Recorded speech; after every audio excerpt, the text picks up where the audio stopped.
Hi, everyone. Judge Andrew Napolitano here for Judging Freedom. Today is Monday, August 12th, 2024. Scott Ritter joins us now. Scott, a pleasure, my dear friend. Thank you for taking the time to chat with us. I have many questions to ask you about the latest in Israel and many questions to ask you about the latest in Ukraine and Russia. But before I do, you had an encounter with the FBI in your home last week. Can you tell us about it? Well, I mean, it's more than an encounter. The FBI executed a search warrant on my home. We lost count at 30, but we think there might have been close to 40 FBI special agents and auxiliary personnel who paid my home a visit. Did they tell you they were coming, or did they just show up? No, I just showed up. Two FBI agents showed up at my door, knocked on it. I went outside, and they said they wanted to talk to me. I said, about what? And they said, we have a lot of questions and concerns about your online activity. And I said, really? Like what? And they said, well, it relates to the Foreign Agent Registration Act. I said, you want to talk about it? I'm not letting you in my house, but we can sit out here and talk if you want to. They said, well, actually, we're coming in your house. And they showed me the search warrant. And then suddenly the whole area swarms, and they brought out a SWAT team in full tactical gear. And, they're like, we got to clear your house. And I said, guys, I got 4 dogs behind the door that are worried. And you're not opening this door and going in with a SWAT team because you're not shooting my dogs. And so what's going to happen is put a gun against my head, but I'm going in that house and I'm moving my damn dogs out to the backyard. Then you can do whatever you want. I don't care. And so they were cool. I mean, look, I have to get to the FBI guys. They're very calm, very professional, very courteous the entire time, clearly executing orders that they've been given.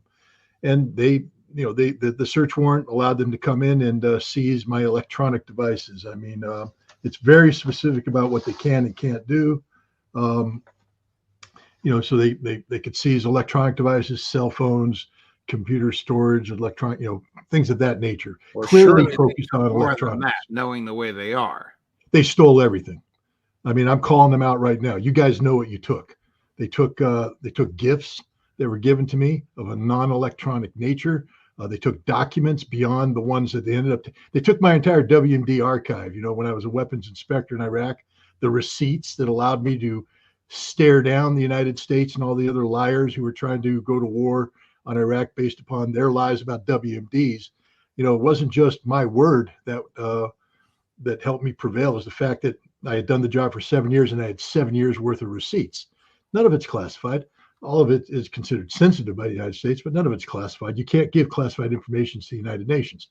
But they found that down in my basement and they seized that whole thing. 24 boxes, 80,000 pages. And I said, you got to give it back, guys. You can't have this. And they said, well, we have to review it. I said, okay, but you have to give it back. It's not classified. So they took that, but then they took other things. They took documents out of my dresser, not my dresser, but my cabinet here. They took documents out of my desk.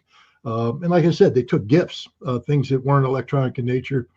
I don't know what they think they're doing. I mean, just be honest and put it on the damn receipt, but the receipt doesn't show any of the stuff that's missing.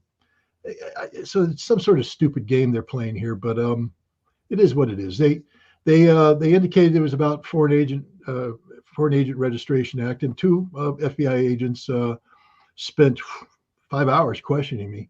And I never asked for a lawyer because I haven't committed a crime. I told that. I said, just tell me what you're looking for. You don't have to do this. Tell me what you're looking for and I'll take you to it. Tell me what you want to know and I'll let you know. I got nothing to hide here. But they're concerned. It came down to they're concerned about my relationship with the Russian government and that somehow I'm taking direction from the Russian government. They're telling me what to do, what to say. There's some sort of, but the other thing is, based upon the folders that they had this thick, where they had all of my emails, all of my texts, all of my communications. I said, you guys know everything. I mean, everything that's on that computer getting ready to seize. Texts. Did they have a search warrant to surveil you that preceded this raid on your house? They didn't tell me that. They just showed me the texts that they had printed out. clearly, they admitted that they had been monitoring me for years. I said, how long has this been going on? They said, well, we've been looking at you for years. I said, okay, I sort of suspected that. I don't care. I have nothing to hide. And they but so what clearly is the problem is that there's a pattern of behavior on my part. Going to Russia apparently is not allowed. Meeting with the Russian ambassador is not allowed. It is, of course, there's nothing illegal about it, but under their book, it's not allowed. And writing articles critical of the United States policy on Russia is not allowed. And when you put all three of those together in their minds, or in the minds of the Department of Justice, or somebody who complained to the Department of Justice, they're saying, well, you're an agent of Russia. And I said, well, what is a specific example? Show me one thing that you say, this is how we know. They couldn't do it. So it's, in my opinion, and people agree with me, that they're looking for covert communications, that they seize my electronics because they believe embedded in my electronics are some sort of covert communications capability that was outside what they did. Or they took advantage of being in my home and planted bugs throughout the house. We don't know. We don't care because I've done nothing wrong. I mean, it's a pain in it. I got to watch my language. It's a pain in the neck to my family. I mean, this is, it's disconcerting to my wife to have FBI agents show up at her work and start asking her questions. It's disconcerting to my friends who have FBI agents showing up and asking them questions. It's disconcerting to my colleagues who have FBI agents. The whole idea, it's a smear campaign. Basically, they're creating the impression that I somehow work for the Russian government, and therefore what I write and what I say can't be trusted. And I respectfully told them that they're wrong, and I hope they can clarify this. What we do strongly believe is, first of all, I know they don't have any evidence of me working with the Russian government because I never have worked with or for or on behalf of the Russian government, so they can't have any evidence of that. But we know that the U.S. government can convict on circumstantial evidence. But what's clear is this, and this is what I've told everybody who are telling me to be afraid, be very afraid. I'm not. I'll tell you why. If they had a cognizable case against me, meaning they had enough circumstantial evidence that they could go to a grand jury and get that ham sandwich indicted, they would have done that. And so when they showed up with the search warrant, they would have arrested me and led me away in handcuffs, processed me, and prepared the trial. They didn't do that. They came to my house, they issued a search warrant, and normally in FARA cases, they issue letters of inquiry. And this is the other thing. You see, if this was simply, Scott, you may have done something here that we think crossed the line, they issue a letter of inquiry. They think I have covert communications. They think there's something going on that they can't trust me to be honest about. So that's why they did the raid on the house. They will find nothing because there is nothing. But normally, like I said, a FARA thing, it's not a crime unless if I am unwilling to register. Well, I can't register because I haven't done anything wrong, so I'm not going to register. You're not going to register because you're not a foreign agent. A foreign agent takes direction. That's right. From a foreign power. That's what the statute defines it as. Yeah, but they interpret direction as me having a conversation. For instance, if I initiate a conversation with Anatoly Antonov about anything, let's say we're talking about arms control, and then we walk away, and people say, well, what did Antonov tell you? Well, he told me about the negotiating history between him and Rose Guttemüller and how she lied to him. And then I write an article about that. I took direction from the Russians to write this, smearing America. I'm like, no, guys, first of all, I'm a journalist, so get the hell out of my business. And this is an absolute. The FBI and the Department of Justice have no right whatsoever to define journalism and journalistic practices. I have editors at RT. I'm an outside contributing journalist to RT on occasion. It's not a lot. And I have editors who receive my material, and we have an editorial relationship. They don't direct me. Sometimes they correct me. Sometimes they ask follow-on questions, as editors are wont to do. But that's not direction. That's not, that doesn't fit the statute. The Department of Justice is literally out to lunch on this one, out to lunch. So your beef, of course, is not with the men and women that were in your house, although we know they took far more than the search warrant authorized them. Your beef is with their bosses in the DOJ, responding probably to political pressure because of what you've said about Israel and about Ukraine and about Russia, started this investigation. Somebody went to a judge with an affidavit or affidavits. This is according to the search warrant, that they went to the judge and they said, in accordance with the affidavits that we have submitted, we have reason to believe that in the house of Scott Ritter is a computer, is a phone, and that if we gain access to the computer and the phone, it will demonstrate this, something. That's the affidavit. I don't have it because it's a sealed affidavit. They didn't give it to me, and they won't talk to me about it. But somebody did that. And here's where I have the problem. That in order to do that, you have to have it's beyond simply doing analysis. This is politically motivated because an analysis of the available facts could never support probable cause. Somebody had to spin this thing out of control, go wacko and exaggerate and whatever. Here's why I think you're 100% correct. Not because you're my friend and I like you and we work together, but because of the facts in this case. If they were interested only in the content, I'm holding up my iPhone, on the contents of your electronic devices, they can get that very easily by serving a search warrant or a simple subpoena from a grand jury to the telecom or computer service provider without involving you at all. It's right. Because they think, since they don't know you, that they can intimidate you by having 40 people show up your house and rip it apart and take what they want. That's what leads me to believe this is politically motivated and totally misguided. A, the government is not supposed to interfere with freedom of speech. B, the government is not allowed to chill the freedom of speech. C, the government doesn't know Scott Ritter because they would know that he can't be intimidated. Who do you think pushed this? Somebody that doesn't like what you're saying about Israel and Hamas, or somebody who doesn't like what you're saying about Russia and Ukraine? I think this is Russia and Ukraine. I know there's a lot of people out there playing the Israel and Hamas angle, but no, this is driven by the National Security Division, which has a very, look, these are the same people that invented Operation Crossfire Hurricane targeting Donald Trump back in 2016. Same division. I just want to point that out.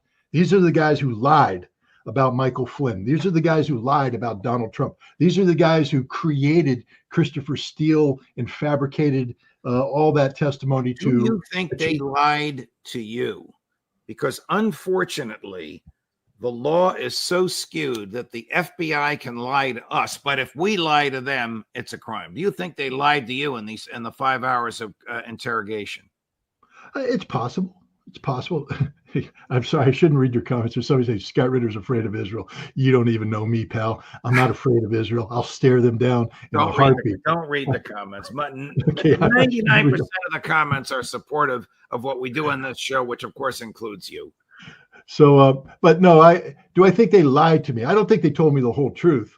But they were clearly, I have to say, the two agents, there were uncomfortable pauses because the answers I was giving them weren't the answers they wanted or were expecting.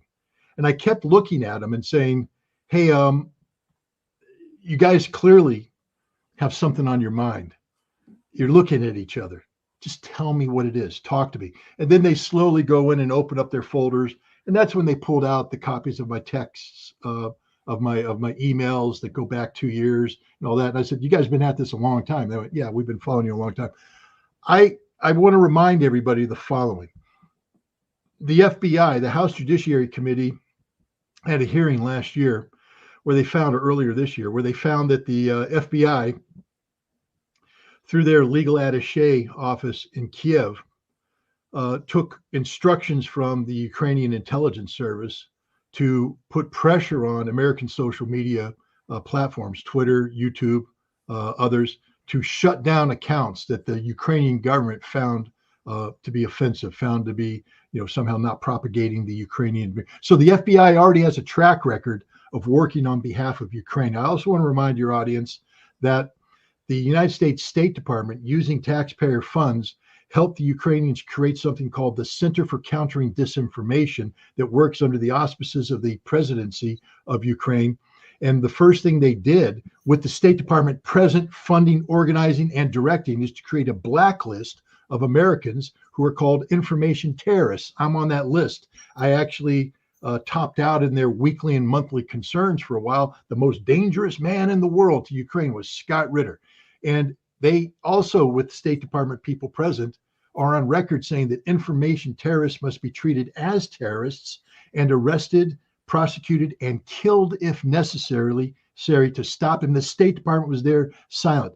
So what I'm trying to tell you is that the State Department is working with the Ukrainian government to silence American voices, an absolute violation of our constitutional rights. So when you say who's behind this, I know for a fact that the State Department and the FBI and the CIA have received reams of information from the Ukrainians complaining about my activities, calling me the most dangerous information terrorist in the world today for Ukraine, and that this has to translate into political pressure on people. So the FARA enforcement unit of the National Security Division of the Department of Justice picked this case up. They've been following me for 2 years. They have nothing. 2 years, Judge, and they have nothing. They finally were told to pull the trigger because I'm apparently getting too much attention here at home. So they have to smear me. They have to silence me. I'll just say two last things. You'll not find a more patriotic person in America today than me. There's a lot of patriots out there, and I support them. But I will take a second seat to nobody. I love this country. I will die for this country. And everything I do today is in defense of this country, including, just for the sake of you out there, articulating that America is better off having good relations with Russia, not seeking war with Russia and promoting arms control with Russia. This isn't because I'm pro-Russian. I'm not pro-Russian. I'm pro-American, and these are all good policies for America. You can disagree with me, but don't you ever say that what I'm doing isn't supporting the country I love and I'll give my life to. And the second thing is, who the hell thinks I can be bought? Do they not know that Paul Wolfowitz in 1998 tried to bribe me with multi-million dollars to lie about Saddam Hussein, invite me into the administration of the future George W. Bush, offer me a job at the Pentagon or the CIA, book contracts, the whole thing. United States government, or at least those who want to be part of it, have put millions of dollars in front of me if I would lie. I don't lie. The truth is my weapon.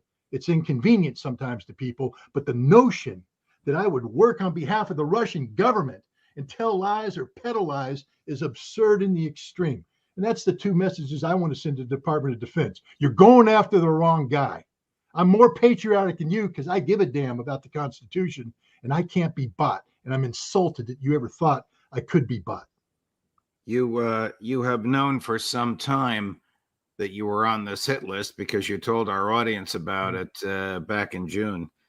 Before we get into some substantive things about Russia and Ukraine, were these FBI agents ex-Marines by any chance?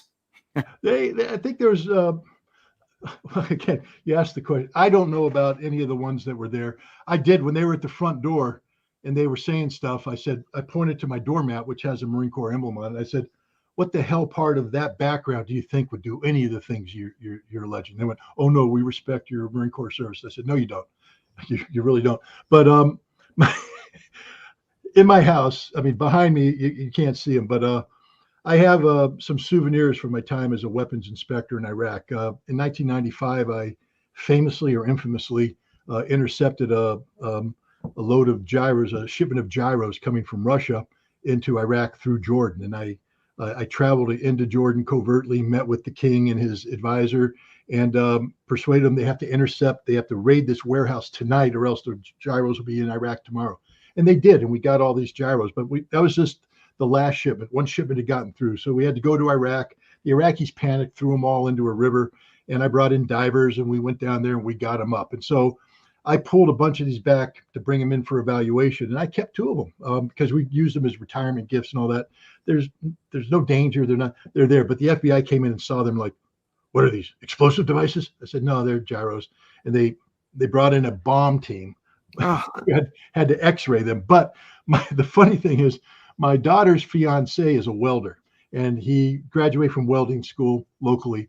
and they have different projects. And one of the projects he did was to make a cube.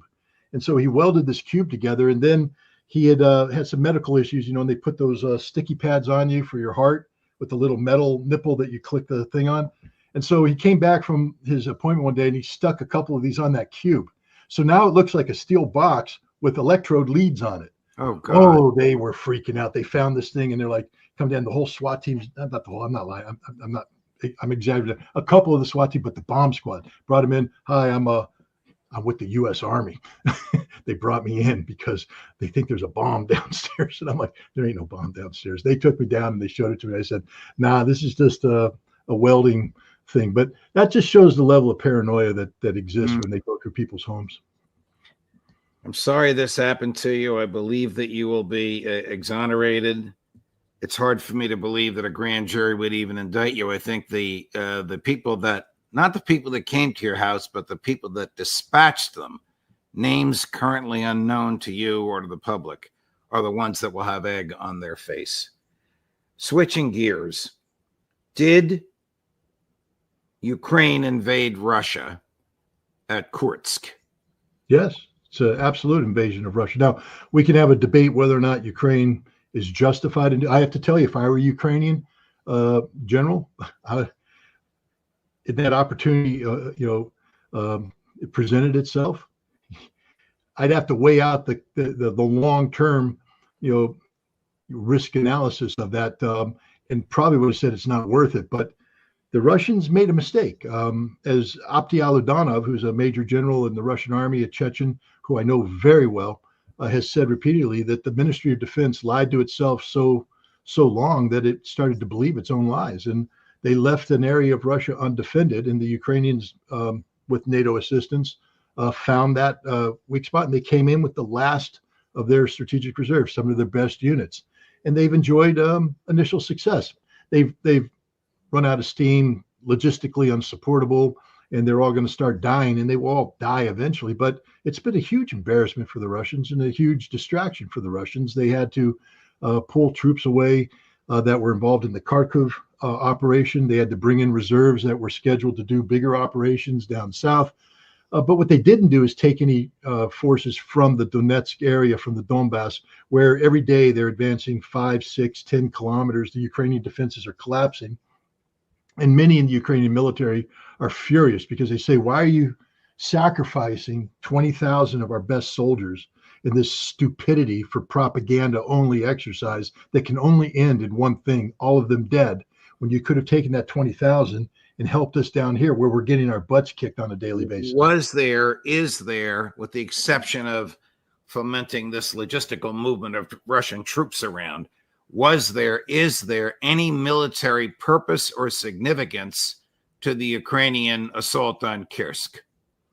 Yes. I mean, look, if they succeeded in pushing in and capturing territory and then digging in and reinforcing, and the Russians were unable to kick them out, now you have the potential for a territory swap, where the Ukrainians say, look, we'll negotiate, we'll give you back Kursk, but you have to give us back some of the territory that you took. And that's a face-saving mechanism for that.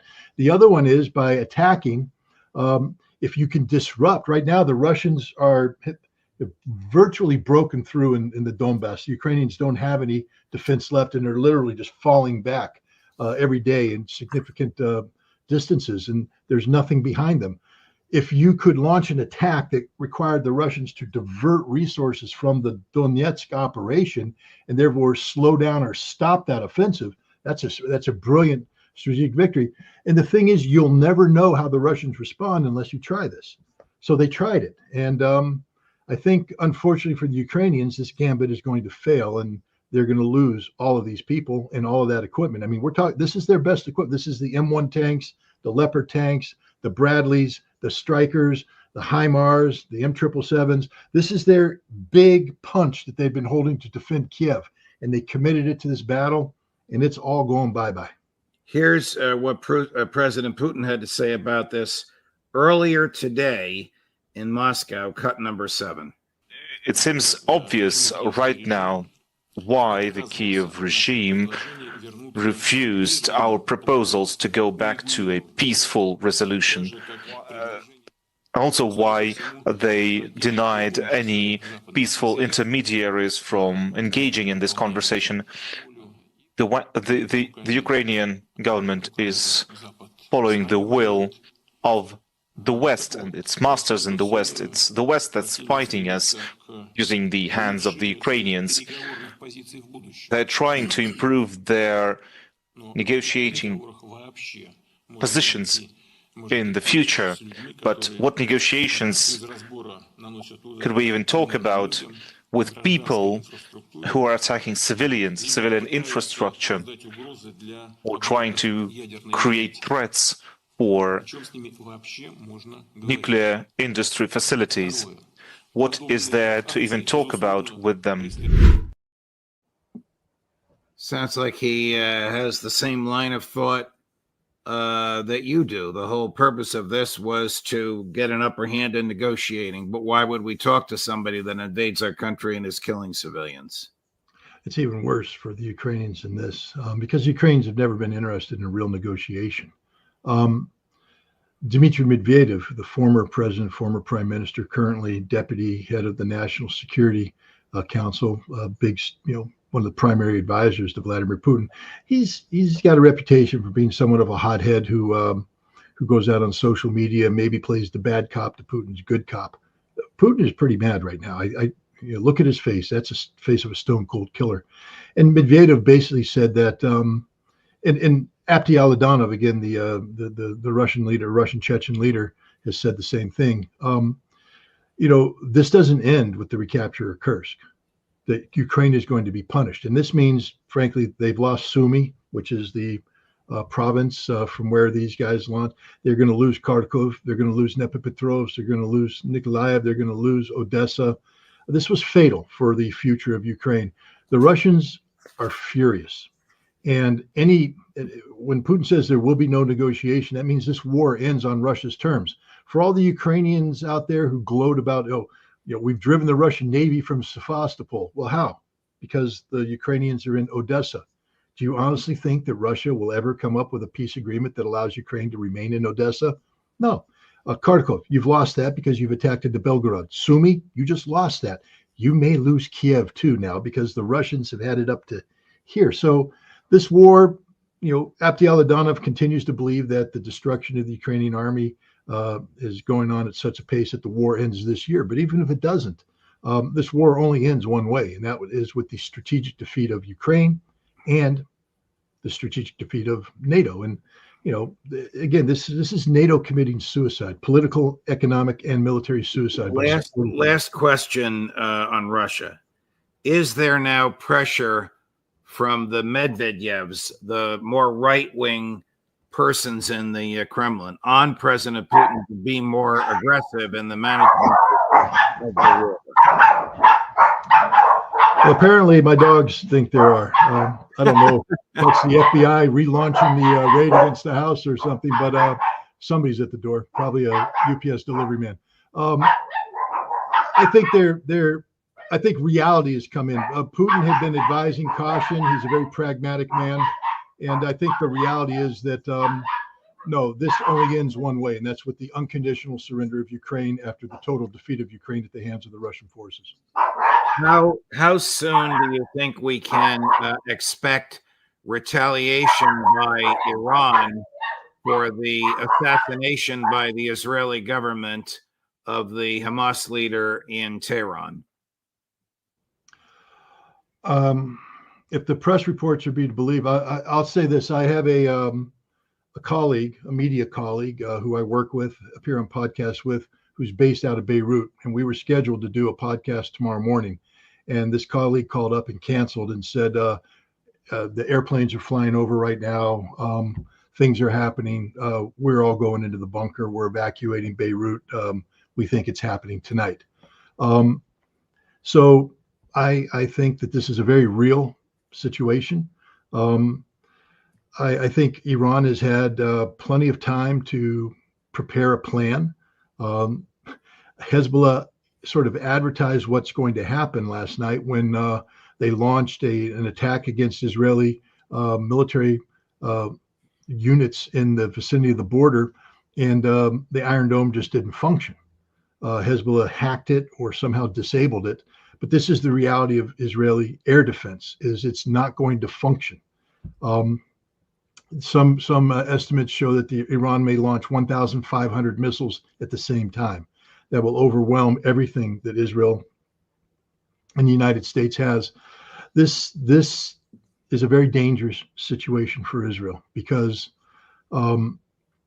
if Iran succeeds, this is the physical destruction of Israel. This means now that this is a dangerous situation for the region, because Israel has nuclear weapons. And if the physical destruction of Israel is such that Israel feels its existential survival is at stake, then the so-called Samson option can be kicked in, where Israel uses nuclear weapons to ensure that nobody survives Israel's demise. Hezbollah is ready to go on the offensive in the Galilee. That's the other thing I've been warning people about. If you think this fight's just going to be a missile fight, you don't know Hezbollah. It's not going to be a fight in southern Lebanon. It's not going to be a fight in Beirut. It's going to be a fight in Haifa. It's going to be a fight in the Galilee. Hezbollah is going to be inside Israel in considerable numbers, 20, 30,000 men who are going to be slaughtering the Israelis, taking over Israeli towns and villages, maybe cutting off Haifa. Who knows how far they'll go.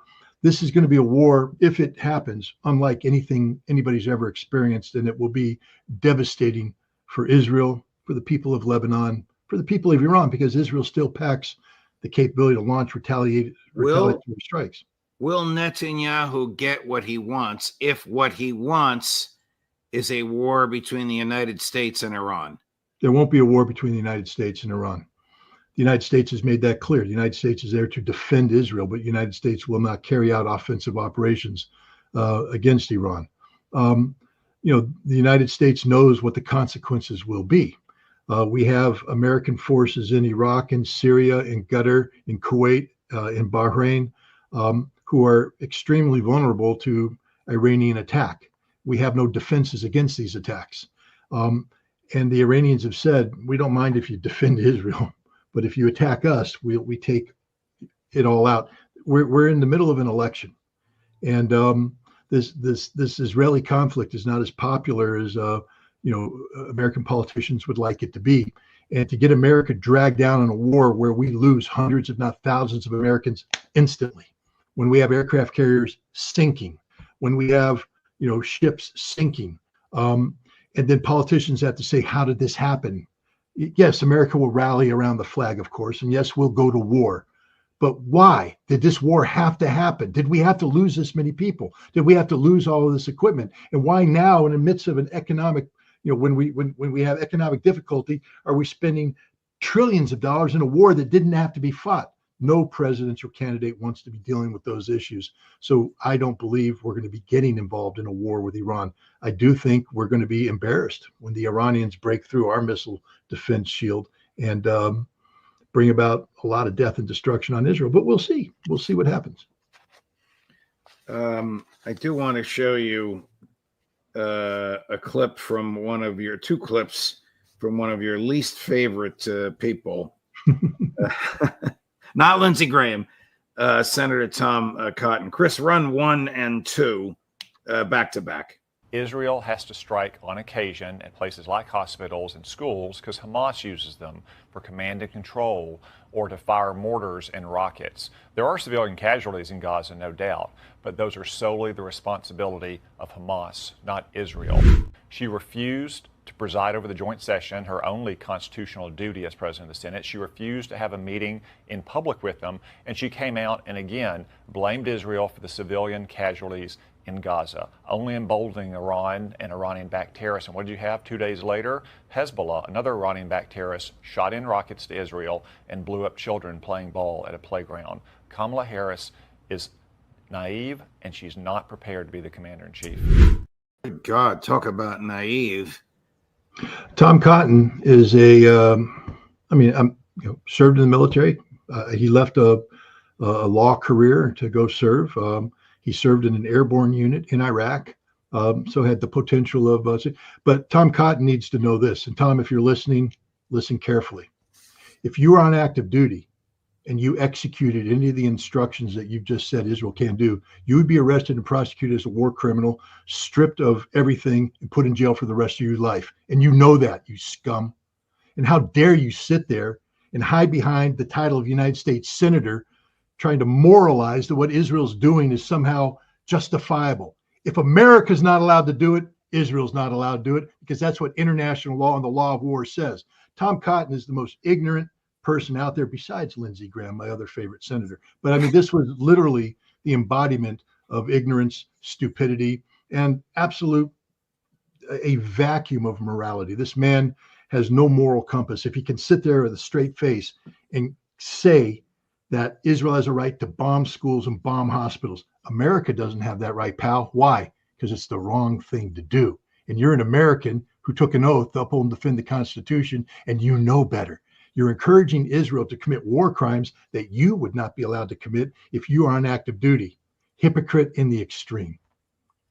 I have to say, at the end of this long but gratifying session, that our dear friend Ray McGovern is correct when he called you the personification of personal courage. I might take it one step farther and say you are the incarnation of personal courage in a free society. God bless you, Scott. Stay the way you are. Thank you for being a friend of the show. Thank you for being my friend. And thank you for being so wedded to the truth, come what may. Thanks for having me. Of course. We'll see you again soon. Wow. And we have a full day coming up for you tomorrow. Bear with me for just a second as I get the schedule out for you. At 8 o'clock tomorrow morning, Pepe Escobar. You won't believe the new alliance between China and Palestine. At 12 noon, Professor Lawrence Wilkerson. At 2 in the afternoon, Matt Ho. At 3 in the afternoon, Colonel Karen Kwiatkowski. At 5 in the afternoon, worth waiting for, Professor Jeffrey Sachs. My hat is off to Scott Ritter. He is truly a great man, and I am privileged to be his friend. Judge Napolitano for Judging Freedom.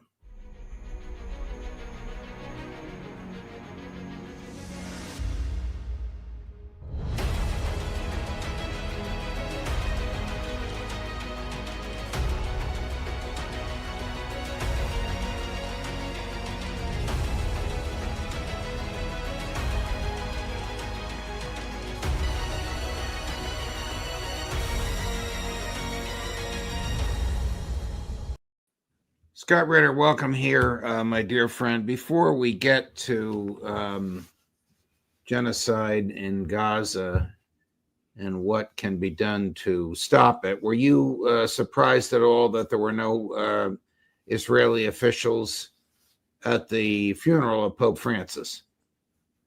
I wasn't surprised. I mean, Israel, as it's currently configured, is governed by a criminal enterprise, genocidal in nature, who cannot sustain themselves based upon the quality of the argument used to justify their continued existence. And as a result, when people are critical of them, when people call them out for their crimes, they tend to attack and isolate, condemn, belittle. And so here we have a man who is at the head of the Catholic Church, a very influential man, a man of peace, and who, even if you disagree with the tactics he's used or wish he said things better, the potential for the Catholic Church to weigh in on an issue and have a meaningful impact, when I say meaningful, one that contributes to peace, is huge. And here we have the Israelis ignoring them, isolating them, belittling them, condemning them. It reflects poorly on the state of Israel. But hey, it's a genocidal state. Everything reflects poorly on them. How deep are the domestic divisions? It appears that this dispute between Netanyahu and Ronan Bar, the head of Shin Bet, roughly their NSA or their FBI, is getting quite serious. Look, when we speak of Israel, understand that even before October 7th, the Israeli president said that Israel was on the cusp of a civil war. That's a shooting war. That's not civil disobedience, civil unrest, demonstrations. That's Israeli with a gun shooting at an Israeli with a gun. The nation was fundamentally divided because of Benjamin Netanyahu. This is not a wildly popular guy. He has sustained his hold on power only because he creates, an environment of conflict where he should have taken the path towards peace. For instance, all of the hostages could have been home today had Benjamin Netanyahu truly wanted peace. But peace means that now Benjamin Netanyahu has to be held accountable to the Israeli courts. He is a corrupt man. He's been charged with corruption, but now there's new charges. He has violated several laws pertaining to the national security of Israel. And Shin Bet, as you said, is the FBI. They're responsible for enforcing those laws. And Netanyahu's in their sights because he is a criminal. It's not just the crimes he's committed against humanity. He has violated Israeli law left and right. And so, he now, again, has to double down on conflict to sustain his hold on power. Meanwhile, he continues to exacerbate the divides that existed before October 7th. Israel is a broken nation. There is a real chance that Israel will devolve into some sort of civil conflict, if not an outright civil war. Yair Lapid, who is the leader of the opposition in the Knesset, says that he foresees, you cited this, but you were talking about Herzog. He foresees, regrettably, Jews killing Jews in the near future. He must be talking about the same thing that the president of Israel was talking about, whom you quoted a few minutes ago. I believe he is. And, again, I take this back, from 1994, 1998, I spent 4 years traveling back and forth to Israel doing liaison with their intelligence services. And one of the guys that I worked with was a colonel who was responsible for the strategic assessments of Israel. And I watched as Iraq dropped from number 1 to about number 6 or number 8 on the list, and was amazed at what replaced it, because I thought it would have been Iran or Hamas, Hezbollah, something like that.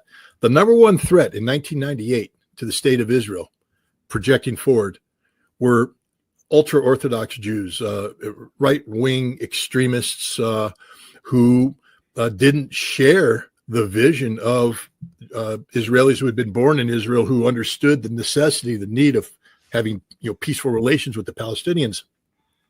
These were fanatics who had a vision of a greater Israel, had no sympathy or empathy for the Palestinian people, and were willing to use violence to achieve their means. Yitzhak Rabin was killed by one of these right-wing extremists. The assassin who killed the prime minister of Israel wasn't Hamas, wasn't Hezbollah. He was a Jew, a right-wing Jew who had received instructions from a Talmudic rabbi who declared Yitzhak Rabin to be some sort of defiler of Judaism, therefore able to be murdered as if God ordained it. Netanyahu heard the rabbi say this at a rally and did nothing to interfere. No, the greatest threat to Israel isn't Hamas, Hezbollah, Iran. The greatest threat to Israel is Israel. What became of the guy that murdered Rabin? He's still in jail.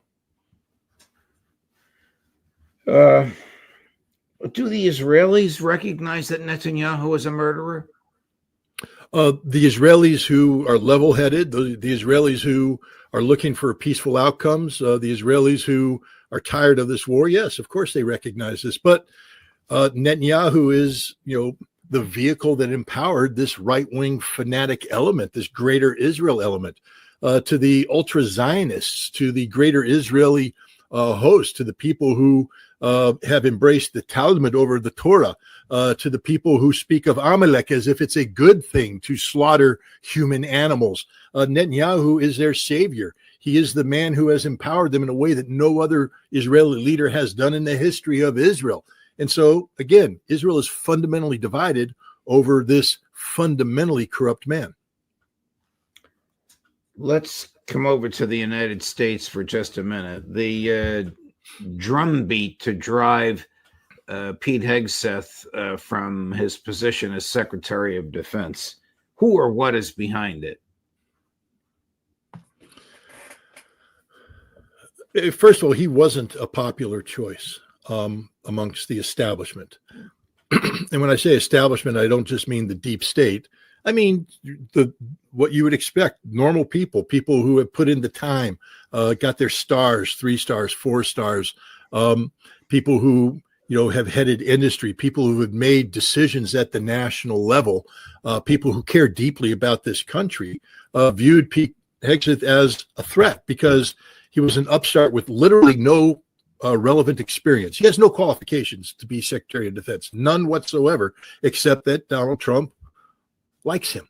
But that shouldn't be the qualification. As I've said before, Hegseth is at best a battalion operations officer, maybe a battalion commander, although I question sometimes his actual leadership skill set.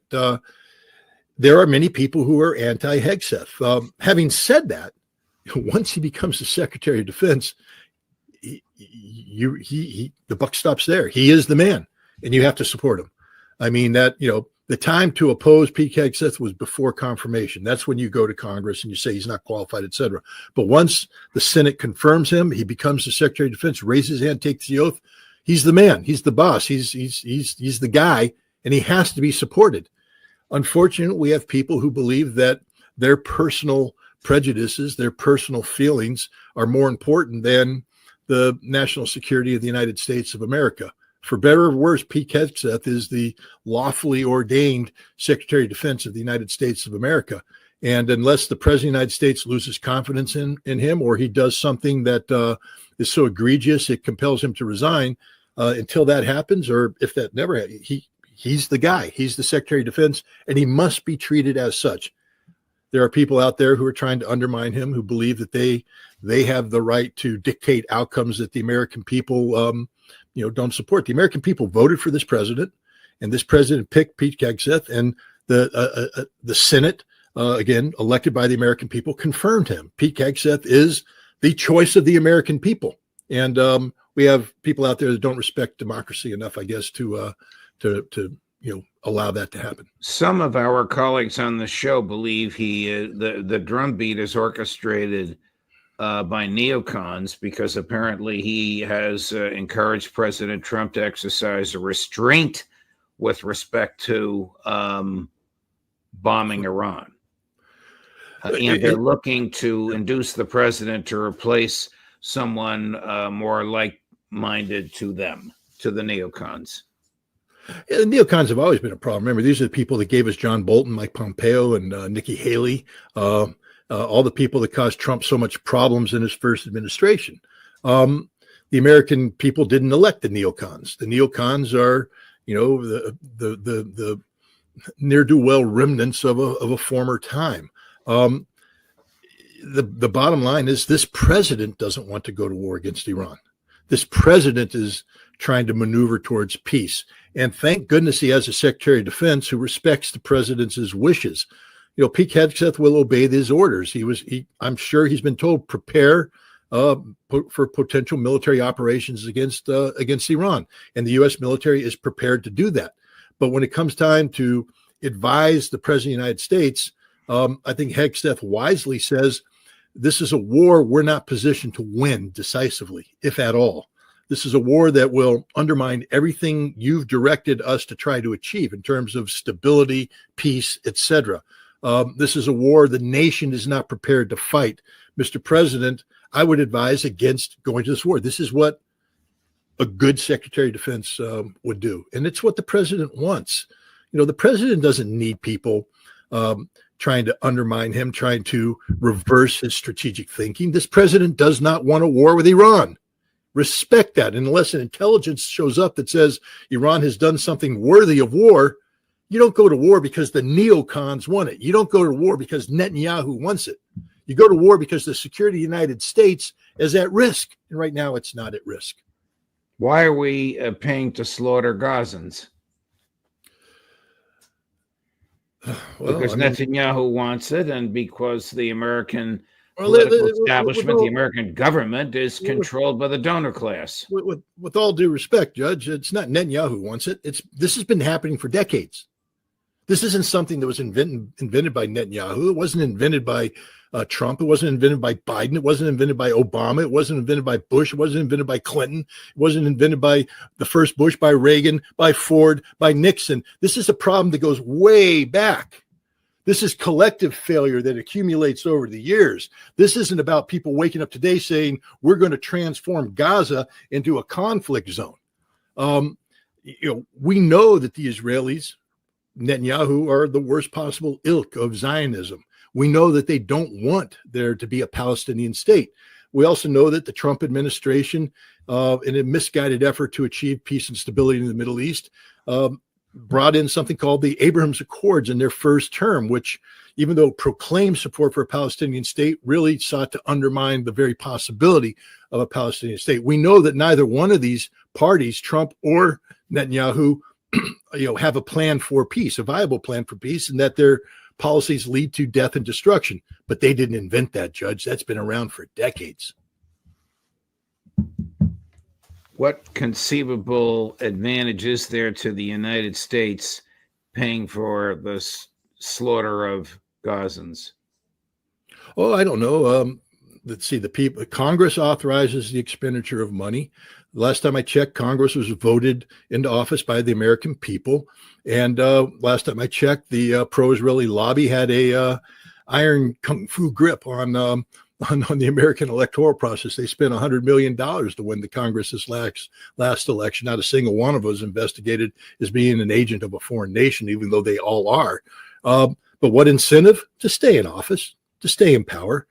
None of these people voting for this truly believe in Israel. The fact is, I've spoken to them. They are ignorant as the day is long about Israel. Many of them who only support because of some perverted form of Christianity that says that we have to support the state of Israel so that end of days comes Armageddon and we can all die. That's not really the people I want to be leading my country. If you believe that it is our fate to accelerate God's will to die in a nuclear holocaust, maybe you shouldn't be in office. But these are the people that are in office, and they use the Israeli lobby to help keep themselves in office. This is what's going on. This isn't about the national security of the United States. This isn't about doing the right thing by Israel. In fact, we're doing the wrong thing by Israel because our support is actually undermining the legitimacy of Israel in the long term and could possibly lead to not the elimination of a Palestinian state, but the elimination of an Israeli state. So we're not doing this for Israel. We're not doing it for our national security. We're doing it because a bunch of cowards in Congress have been intimidated by a pro-Israeli lobby. Multiple administrations don't have the courage to call a foreign agent, and they let them buy Congress, control Congress. That's why we're doing it, because we have power-hungry narcissists who want to stay in power. This is the other side of Pete Hegseth, that refers to himself as a super Zionist. How can the slaughter in Gaza be stopped? Well, I can tell you how it won't be stopped. And it won't be stopped by continuing doing what we're doing. For all the people out there who are saying, we need to, protest in the streets. I admire these protesters. I mean, God bless you. You're out there doing the thing. You haven't saved a single Palestinian life. For all the people who think that, by calling Israel names and speaking out against Israel, and I've been guilty of this, that we're somehow promoting things, we haven't saved any lives. We've only furthered this conflict. I did believe at one time during the 15 months of Hamas's resistance that Hamas, combined with Hezbollah and Iran, could prevail militarily that accelerated the collapse of Israel. They almost pulled it off, but in the end, the pagers went off, Nasrallah was killed, Syria fell, and the chance for a decisive military defeat of Israel evaporated. So now I look in the mirror and say, well, what do I need to do? Do I need to continue what I've done in the past, knowing that now there is no mechanism in place and there won't be for some time to bring about the military defeat of Israel? Do I criticize the supporters of Israel? And the answer is no. The only way out of here is going to be through negotiations. The only way out of here is going to be through compromise. And that can only happen if we stop throwing rocks at one another and learn to sit down with one another, even if we may disagree with everything this person said and we may be revolted by the positions he or her has taken. We have to start talking with them. We have to have dialogue to begin a process that changes the paradigm, because the current paradigm only leads to dead Palestinians in Gaza. We need to change that paradigm so that we're talking about the cessation of hostilities and the potential of a creation of a two-state solution. Are we close to a regional war in the Middle East? Oh, we're hair breadths away from it. But the good news is that despite all of the pressure that's being placed on the different parties to promote the potential of conflict, we have a president of the United States that doesn't want a larger war.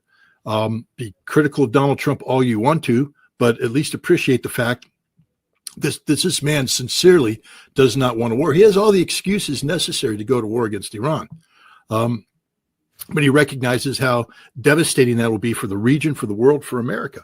And he's doing the right thing by saying, no, we're going to pick a different path. We're going to talk. We're going to negotiate. We're going to have that dialogue. And as long as the president's willing to send representatives to sit down with Iranians, as long as the Iranians are willing to send representatives to sit down with the president's representatives, we have a real chance of avoiding a conflict. But the second you stop talking, the second you stop that dialogue, conflict becomes almost inevitable. Why is he killing civilians in Yemen? Oh, the answer to that one's easy, because they're interdicting international shipping lanes in the Red Sea. Civilians. Civilians dying everywhere, Judge. Bombing apartment buildings in Yemen. The same president who said, stop, Vladimir, stop killing civilians in Kyiv, is bombing civilians in Yemen. Consistency has never been a strong suit of any American president. So, to expect Donald Trump suddenly to become consistent, we killed 60,000 French civilians to liberate Normandy. We expected to kill 80 to 100,000 of them, but we slaughtered 60,000 of them, Judge. We flattened villages, we flattened cities, we flattened farms. That's what war does. The normal ratio in war is about a 1-to-1 ratio. For every combatant killed, you kill a civilian. We don't know how many Yemeni people, soldiers, combatants we've killed. The Yemeni are tightly lipped on that. They will broadcast every time a bomb hits a target. And I will tell you right now, I'm not supporting this conflict in Yemen. I believe this is stupid. I believe that we should be looking for alternatives. But if you're going to bomb, this is what happens when you run out of targets. This is what happens when you start doing something. We did this during the Gulf War, Judge. We were going after Iraqi Scud missiles, and we just ran out of targets. So we started blowing up Bedouin tents. We started blowing up trucks, buses, automobiles, you name it. We bombed it because we were desperately looking for something. This isn't unique to Yemen. This is what we did in Vietnam. This is what we did in Korea. Seth is telling the president, do you know that we're killing civilians? Because supposedly this president is appalled at that. I don't think the military is going to come out and say, oh, we're killing civilians. Even during the Gulf War, we said, well, we believe that was a mobile Scud missile, even though it was a Bedouin tent full of a Bedouin family. We never came out and said, oh, my God, we killed Bedouins. We just said it was a suspected Scud missile.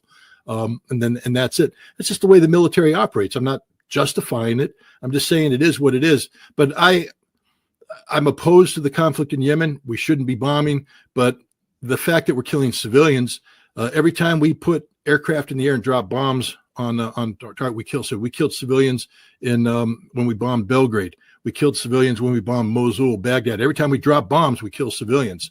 That's just the horrible reality of war. If you don't want to kill civilians, don't go to war.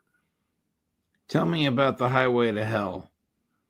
The Highway to Hell is the name of a book that I've got out right now, and basically. Hell is a nuclear conflict, and we are on the highway to hell. I stole it from AC/DC, but basically it's a book that tracks my thinking on the danger of nuclear war, the danger of the threat of nuclear proliferation, arms races, the need for arms control from 2015 up until today. I've been calling this threat out consistently over time.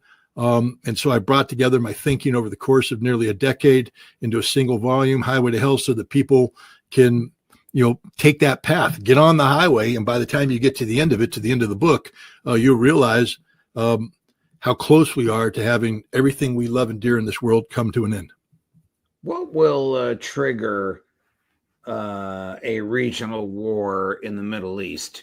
Will it be the Israelis bombing Iran notwithstanding Trump saying no and then coming to us for assistance? What do you think it will be the spark that ignites this? I would be surprised if Israel did a unilateral attack on Iran, because Israel doesn't have the military capacity to neutralize Iran. And so what would happen is Iran would immediately fire thousands of missiles into Israel and take Israel off the map. Israel won't attack Iran, even though Netanyahu is making suggestions otherwise. They won't attack Iran without America being there with them. Remember, everybody likes to flex their muscles and pretend they can go without America. Remember the British and the French? We're going to put troops on the ground. But when America said, we're not backing you up, they went, well, I guess we're not putting troops on the ground in Ukraine because nobody can do anything without us. Israel can't attack Iran without us. And right now, we're not going to be helping Israel. But there's other things that Israel can do. They have a history of assassinating Israeli or Iranian nuclear scientists. They have a history of carrying out covert actions, destructive covert action that destroys nuclear facilities. They assassinate leaders in the Iranian capital. There's a good chance that the missile fuel that blew up in Bandar Abbas was an Israeli covert action. And if you carry out enough of these covert actions, the Iranians may decide that they're going to respond anyways. And then if Iran attacks Israel, then America might get involved, and then this thing spins out of control. Scotty, good luck on the sale of the book. I have read it. I endorsed it as a blurb in there from me, and I wholeheartedly endorse it, not just because you're my friend, but because people need to understand what's coming and hopefully avoid it, and how close we are to the end of times. But thank you, my dear friend. Thanks for accommodating my schedule. Thanks for taking all my questions today. Well, thanks for having me. Always a pleasure. All the best.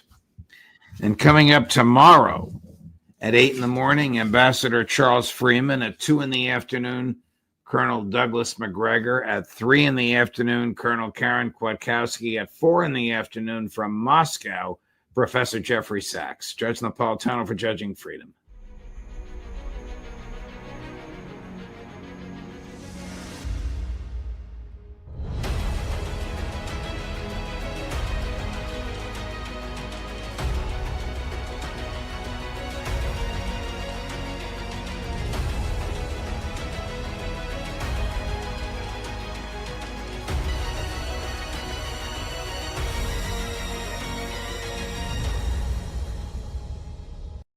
Scotty, welcome here, my dear friend. As we are taping this, it's lunchtime on Monday, July 7th, 2025. Before we get to Ukraine and the collapse, I want to talk about what's happening in Washington. Benjamin Netanyahu and his Mossad colleagues are having lunch in the White House with President Trump. What do you think they're telling him? I don't know what they're telling him. I'm more concerned about what the president's trying to sell them. The president's looking for a grand compromise on Gaza. He has, plans to bring the conflict to an end, and he is trying to get the Israelis to transition into a permanent cessation of hostilities. He's trying to sell the Israelis on the Abrams Accords 2.0, a vision where a Middle East led by, an Israeli economic energy hub, brings peace and prosperity to all involved, so long as Israel's at the head of this arrangement. Netanyahu is going to be talking about the need for continued violence, continued war. That Israel can't truly be safe until all of Israel's enemies are destroyed. And so we see Israel trying to, lurch down a path of continued war, continued violence, and Donald Trump trying to, find an off-ramp from this, but one that legitimizes, Israeli supremacy. Basically what I see is two men who've bought into fantasies that are so devoid of reality, it's not even funny. Trump hasn't explained how he's going to make the Iranian problem go away. And Israel hasn't explained how they're going to defeat Hamas. I just want to remind people, over the course of the past several days, Hamas has carried out several very bloody attacks against Israeli soldiers in Gaza. at the time when the Houthi of Yemen have once again resumed military operations that have resulted in a ship sunk in the Red Sea that was heading toward Israel, and 3 Houthi missiles not being intercepted, hitting targets, and Houthi drones hitting targets. If people thought that the day of Israelis running to air raid shelters was over, think again. And so, I just see these 2 men living in, fictional worlds in their own brains that operate outside of the harsh reality of the Middle East, a reality defined by continued Hamas resistance and continued Iranian intransigence when it comes to bending the knee to Donald Trump's insistence that they get rid of their nuclear program in totality. Isn't it also defined by a continued American finance of genocide in Gaza? Not just finance, Judge. I mean, money is money. I mean, we can't live without it, and we all know that's a reality. But more important than money is integrity, values, honor. And this genocide that's going on isn't just funded by the United States, but facilitated by American complicity in what Israel is doing. Israel is simply murdering Palestinian children and Palestinian civilians every day, a scale that has numbed most observers, including myself. I mean, my heart goes out to everybody killed, but, day after day after day, we get the Israelis bombing schools, bombing refugee camps, bombing humanitarian disbursement centers. We have Israeli soldiers confessing their crimes on TV, that basically they've turned Gaza into a free fire zone where the rule of law doesn't apply, where local commanders get to decide who lives and who dies, and they always decide against the Palestinian victim of these Israeli crimes. So this isn't just America financing it, this is America condoning it. And I just want to remind people that it is American security contractors that are on the scene shooting Palestinian civilians as they try to receive the humanitarian aid they absolutely have to have access to survive. I want to ask your audience, what would you do if your daughter, if your sons were starving to death and there was aid being dispersed over there? Would you not seek to go and get the food that your family desperately needs? If you did do that, American contractors over the horizon would tear gas you and shoot you. And if they didn't kill you, then Israeli bombs would. That's what's going on in Gaza today. Why are American contractors there, and what are they doing there, and why are they killing Palestinians? American contractors there because the United States, the Trump administration, was seeking to impose an American, footprint on Gaza, part of his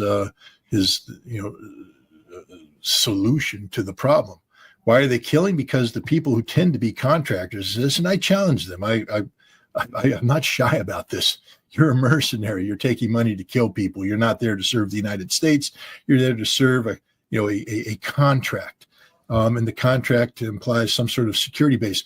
Now, that's one thing if an American contractor was compelled to fire around in a very dangerous situation. But video has come out showing them cheering each other on as they shoot. Hey, I think you got one. All right. Hooray. That way to go, guys. These are murderous scum. These are the worst kind of people. These are people who shouldn't be allowed to carry a gun. And yet they're there in a zone shooting Palestinians as they try to gain access to the food they desperately need. And these Americans are cheering this. They think this is a good thing.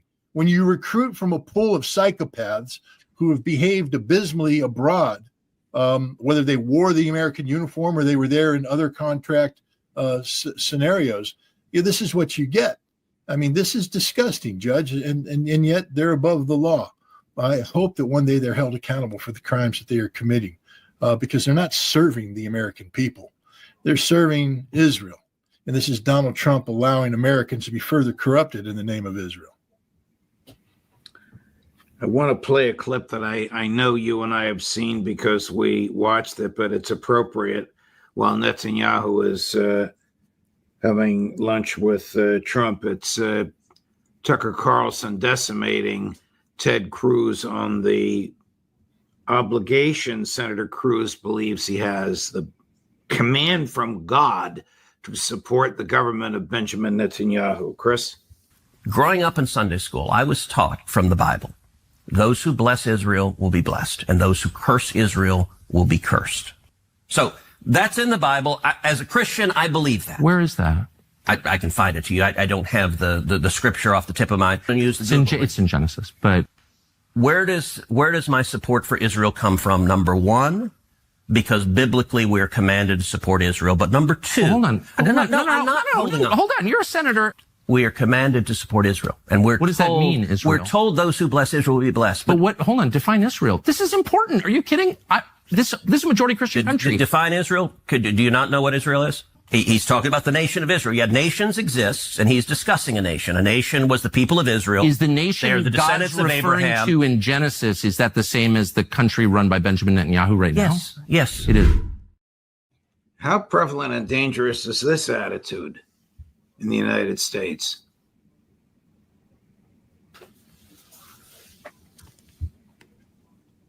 What a ridiculous display that was put on. What an embarrassing display.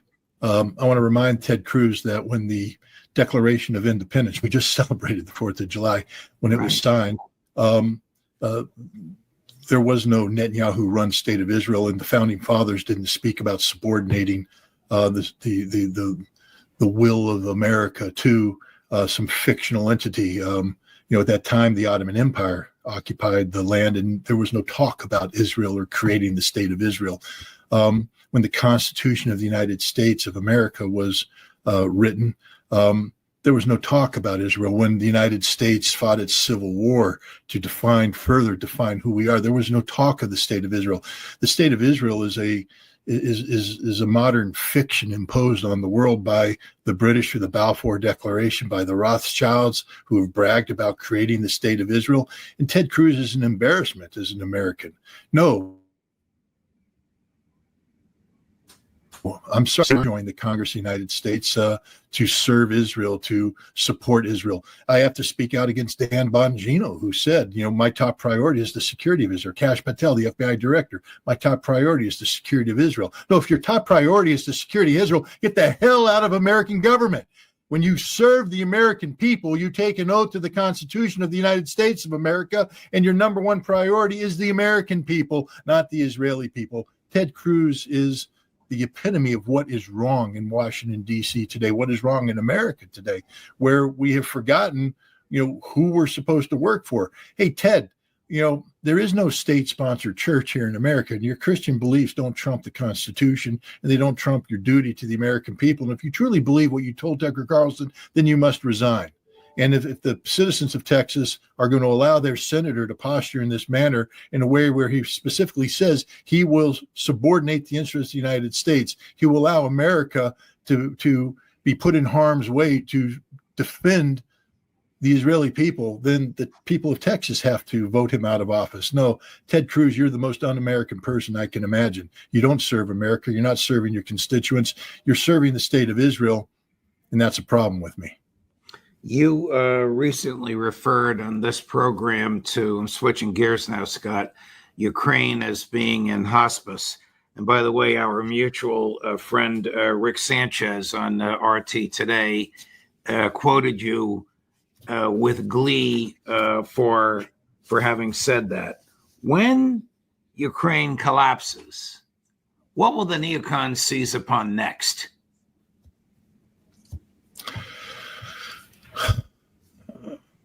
It depends on the nature of the collapse. I mean, will it collapse in a way that, causes Europe to follow through with many of these promises they've made? I mean, if you just saw, Mark Rutte, the Secretary General of NATO, giving just a horrifically embarrassing presentation where, he basically says that, if NATO doesn't stand up to Russia, then all Europeans need to learn how to speak Russian. He acknowledges the absolute failure on the part of NATO over the course of the past decades to build anything that remotely resembles a viable defense industry. And now recognizing that the only way that he's going to hold this artificial edifice called the European Union together is by promoting the continued need for NATO. But to have a continued need for NATO, you need a threat. And that threat now is being articulated as Russia. And he is saying that they need to bankrupt themselves morally and fiscally in order to continue to promote this notion of NATO. So if the neocons are successful in getting Trump to attach themselves to NATO, then the collapse of Ukraine will simply be the vehicle upon which they will continue to pour untoward billions of dollars into sustaining this train wreck known as NATO. If Trump can distance himself from this, then the collapse of Ukraine can be used as a trigger for a collapse of NATO. And NATO needs to collapse. People need to understand that. Stop saying that we need NATO. We don't need NATO. There's no reason for NATO to exist. NATO's excuse for legitimacy ended with the collapse of the former Soviet Union. Russia does not pose a threat to either NATO or Europe. Russia simply wants to exist and survive. In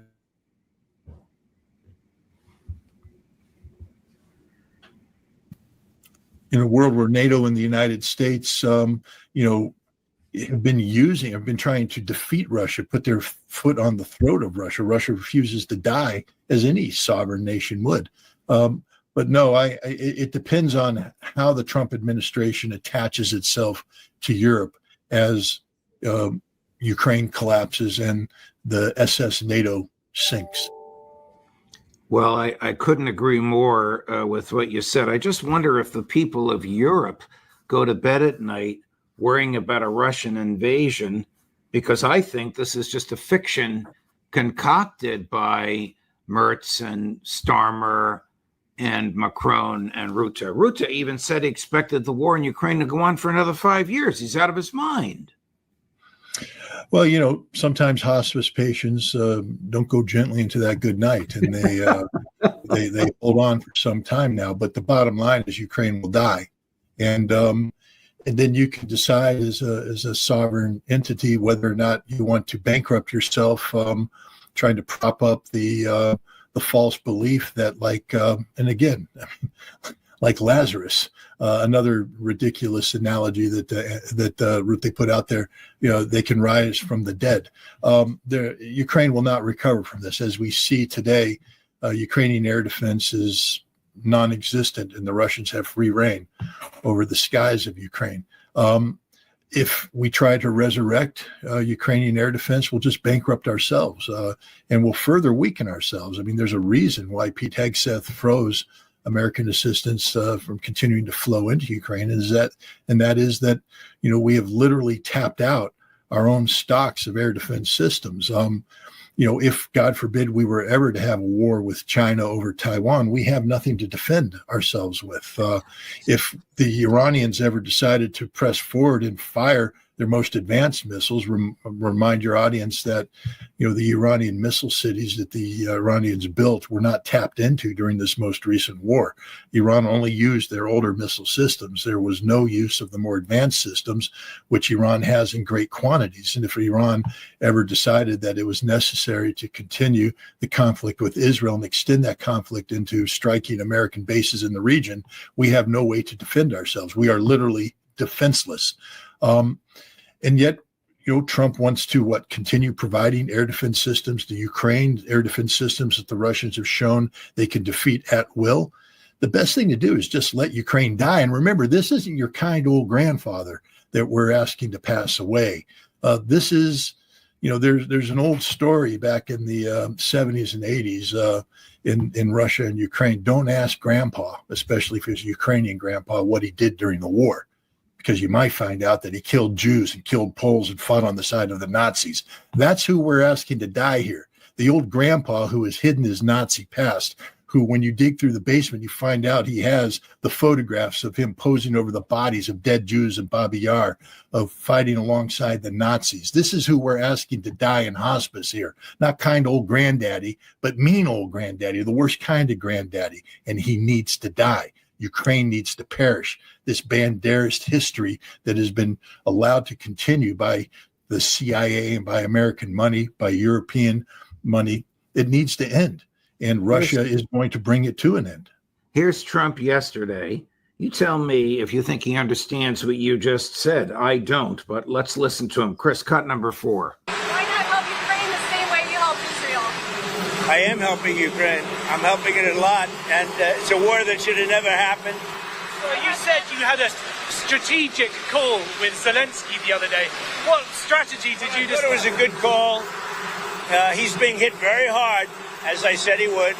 He's being hit very hard, and I was very disappointed with my call with President Putin. I was very disappointed. What did he expect President Putin to do? Roll over on the 5 or 6 contingencies that have to be met before the special military operation is over? There's no rolling over on President Putin. President Trump claims that he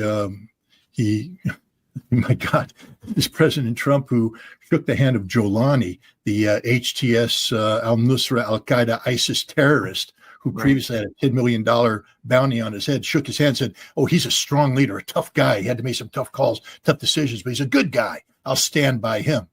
You're not disappointed in Jolani for butchering Christian. They just burned a Christian village, for butchering Christians at worship.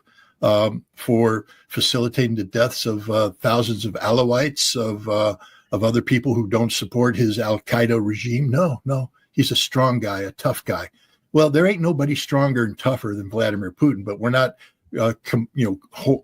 forced to hold our nose as we acknowledge this. Putin is on the right side of history here, defeating, the Banderist scum, these Nazi-supporting criminals. And Trump apparently doesn't realize that. But what he does know is that Vladimir Putin is a strong leader. He's not going to bend.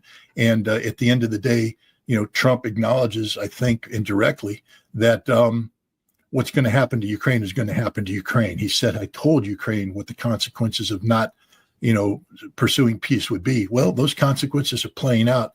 And there's nothing that Donald Trump could do to alter this. Well, Trump apparently has no compunction about shaking hands with murderous genocidal monsters. He's having lunch with one as we speak. Do you think that Netanyahu is going to feed him more arguments about how dangerous Iran is and how we have to drop more bombs on it? Is that why he's there? There's no doubt about that. Netanyahu is there to basically, steal the spine of Donald Trump when it comes to continuing to confront Iran. But I think what Trump is finding out is that the Iranians are tough guys too. And, Netanyahu can pull the wool over the eyes of his public by continuing to censor the actual results of the Iranian strikes, but he can't pull the wool over the eyes of the president, who knows damn well what was hit inside Israel. And I believe there's going to be a give and take where Trump is going to say, you got hit pretty hard. And now you want to talk about going back to these guys and continue to strike these guys, but they have a hell of a punch. What are we going to do when they punch back and we don't have the ability to defend? It turns out I think they just found out 97 THAAD missiles, very expensive advanced interceptor missiles, were fired during these 12 days, depleting the American stock, bankrupting the American taxpayer. They don't grow on trees, these interceptors. And Trump will say to Netanyahu, where do you think this stuff's going to come from to defend you? How do you plan on defending yourself? And to what end are we doing this? So I think there's going to be some pretty tough discussions behind the scenes. And the other thing that Trump is going to tell Benjamin Netanyahu is you need to clean up, get your act together at home. You're on trial.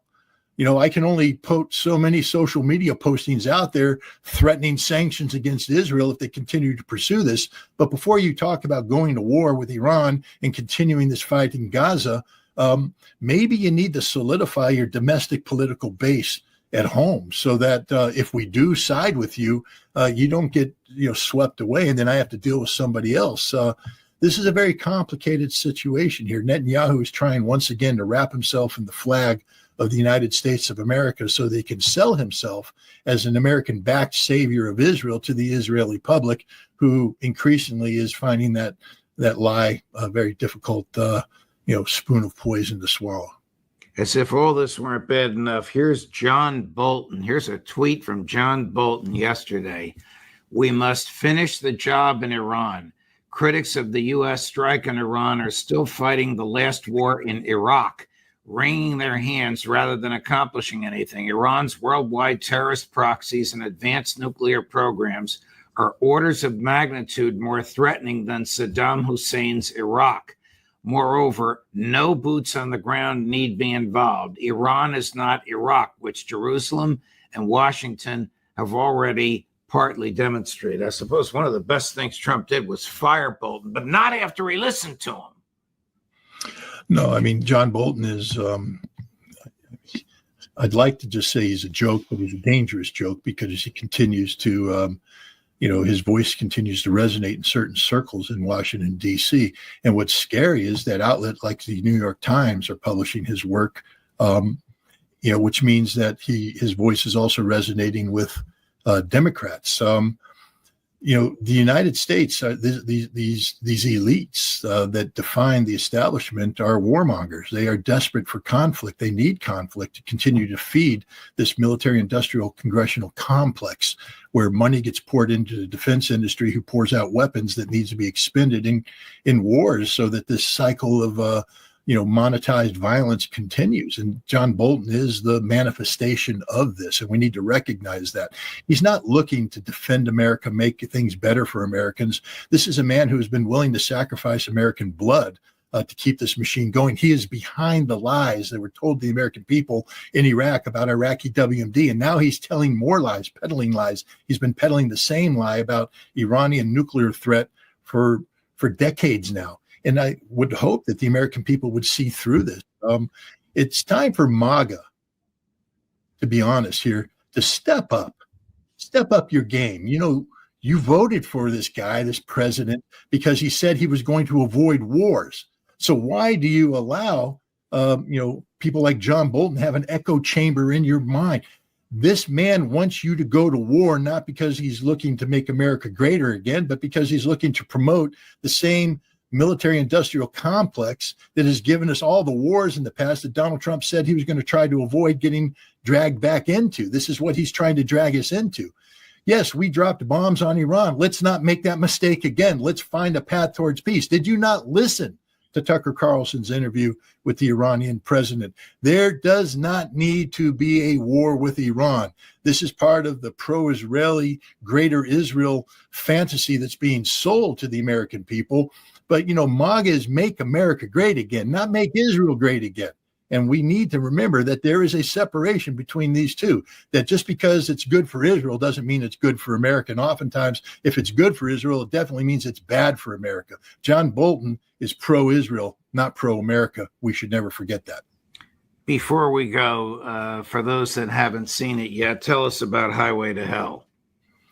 Highway to Hell is a book that I wrote, the Armageddon Chronicles, 2015-2024, to highlight the threat that nuclear weapons pose to the American people and to the world, and the absolute need for arms control. I just remind you that John Bolton is anti-arms control. He is pro-arms race. He's the guy that's going to get you all killed. Highway to Hell is a book that if you read it, you will be empowered with the wisdom to stand up to those people who promote a continuation of the idealization of nuclear weapons. And it also will empower you to recognize the absolute necessity of disarmament and arms control if we're going to survive as American people or humanity collective. Scott Ritter, thank you, my dear man. Thank you for letting me go across the board on all these subject matters. Thanks for your passion and your courage, as always. All the best, my friend. Thank you. Of course. A great man with an unbelievable knowledge of all this and enough personal courage for, well, a lot of personal courage. Coming up at 2 o'clock today, Professor Jeffrey Sachs, Judge Napolitano for Judging Freedom.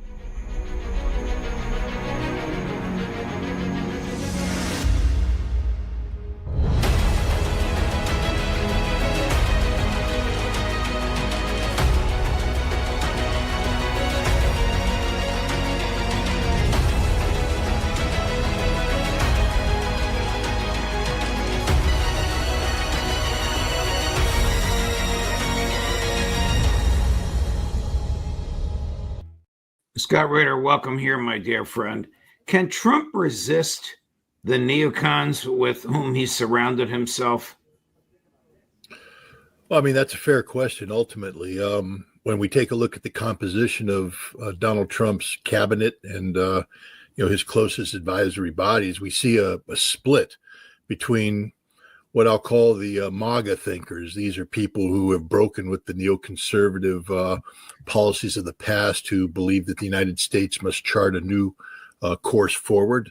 These are people like J.D. Vance, like Tulsi Gabbard, like Steve Witkoff, this surprising name that's appeared out of nowhere to become, literally the top diplomat of the United States. These three people are very pragmatic, realistic, and they seem to be supportive of Trump's, stated agenda of avoiding war, seeking peace. But Trump has also surrounded himself with an entire team of neoconservatives. The Secretary of State, Marco Rubio, is the most neoconservative of neoconservatives. And now he is double-hatted as the national security advisor of the United States. This is constitutionally questionable. And it's just not good policy. But, Mike Waltz, who was a neoconservative, got caught conspiring behind Donald Trump's back, apparently, with the Israelis. Steve Kellogg is there. The Secretary of Treasury is a neoconservative. And so these are people who are pushing for very hardline policies, people who seem to support Israel's posture vis-a-vis Iran, Israel's insistence of no nuclear enrichment whatsoever, which would kill any prospect for peace. These are people who continue to breathe life into Zelensky, into the Europeans, and into bringing an end to the Ukraine conflict in a way that doesn't really end the conflict, just buys Ukraine time to rearm, re-equip, and be prepared to fight this in 5 years. So Donald Trump, I think he's a man who, I used to work for a boss who I was told, you need to be the last person to brief him during the day. And sure enough, everybody knew this. And at the end of the day, if you're trying to get something done, you lined up outside of his office and you waited and waited till you could sneak in and be the last person, because the last person who briefed him tended to be the person that, influenced his decision making at the close. But this is the sign of a simple mind. Does Donald Trump believe whoever he's been talking to last? I've spent the last 100 days trying to go easy on Donald Trump because he's my commander in chief and he's somebody who I want to succeed. And I still want him to succeed. But I think 100 days is more than enough time for the president of the United States to, figure out who he is and what he stands for, especially a president that's previously served 4 years in the White House. And so I think it's time now for the gloves to come off. Donald Trump is a simple mind. I mean, we've always known this. He's not a complicated thinker, especially when it comes to foreign policy. He knows nothing about foreign policy. And he's a man who literally repeats the last thing he was told. Look at the nonsense he did with the MS-13 photograph. He was told by somebody that there was MS-13 he was shown an image, and that went into his simple mind. He's not capable of complex reasoning. He's not a knowledgeable man about the issues at hand. So yes, this simple-minded man does in fact listen to the last thing he is told by the people surrounding him. You ticked off the names of the people around him, and we could go deeper into Sebastian Gorka and that crowd. And I agree with you. Some of them are hardcore neocons like Rubio. Some of them are definitely not neocons like Gabbard and Vance. But the one thing they all have in common, Zionists. Am I right? You are right. But as I've said on your show before, Judge, I think that Donald Trump is more complex on Zionism than I don't think he's a Zionist at heart. I think that he is a political machine who understands that in order to become elected president, you have to surround yourself, cloak yourself, coach yourself with Zionists. And he has done that. But I do believe that he understands that if you're going to be America first, you must be America first. And what we're seeing is, having brought so many Zionists in around him, That's the old Godfather saying, keep your friends close, but your enemies closer. And Zionism is the enemy of America. And we're starting to see some pushback on this, where Donald Trump is especially lashing out against Benjamin Netanyahu, whom he apparently has caught red-handed, conspiring with his inner circle, Mr. Waltz, to name one, to undermine Trump's own policies. All right, I agree with everything you've just said. Do you believe the news reports from your own observations or your own sources that Trump is sick and tired of Netanyahu and believes that Netanyahu has been manipulating him, whether it's the Waltz incident or other things? 100%. We know that he was sick and tired of Benjamin Netanyahu before he was sworn in as president. Why else would he play a couple Jeffrey Sachs clips that condemned Benjamin Netanyahu and pointed out that Netanyahu is responsible for getting America involved in the very Middle East conflicts that Donald Trump has so, rightfully criticized. And Netanyahu's trying to get us knee deep in another Middle East war with Iran, something Donald Trump does not want to do. And so I think it's clear that Donald Trump has made a decision that Netanyahu's bad for America. And we're seeing a divorce take place live before us. It's an ugly divorce, but there's a divorce happening right now. So the U.S. negotiates directly with Hamas, no Israeli involvement whatsoever, for the release of an American-Israeli joint citizenship, born in New Jersey, 18 years in New Jersey, went to Israel, fought for the IDF. He was released today. The U.S. instigates humanitarian relief in Gaza without the knowledge or consent of Netanyahu. The U.S. stops killing the Houthis without the knowledge or consent of Netanyahu. The U.S. sends B-52 bombers home to the United States without the knowledge or consent of Netanyahu. I guess he's trying to send Netanyahu some kind of a concrete message. Well, there's another one.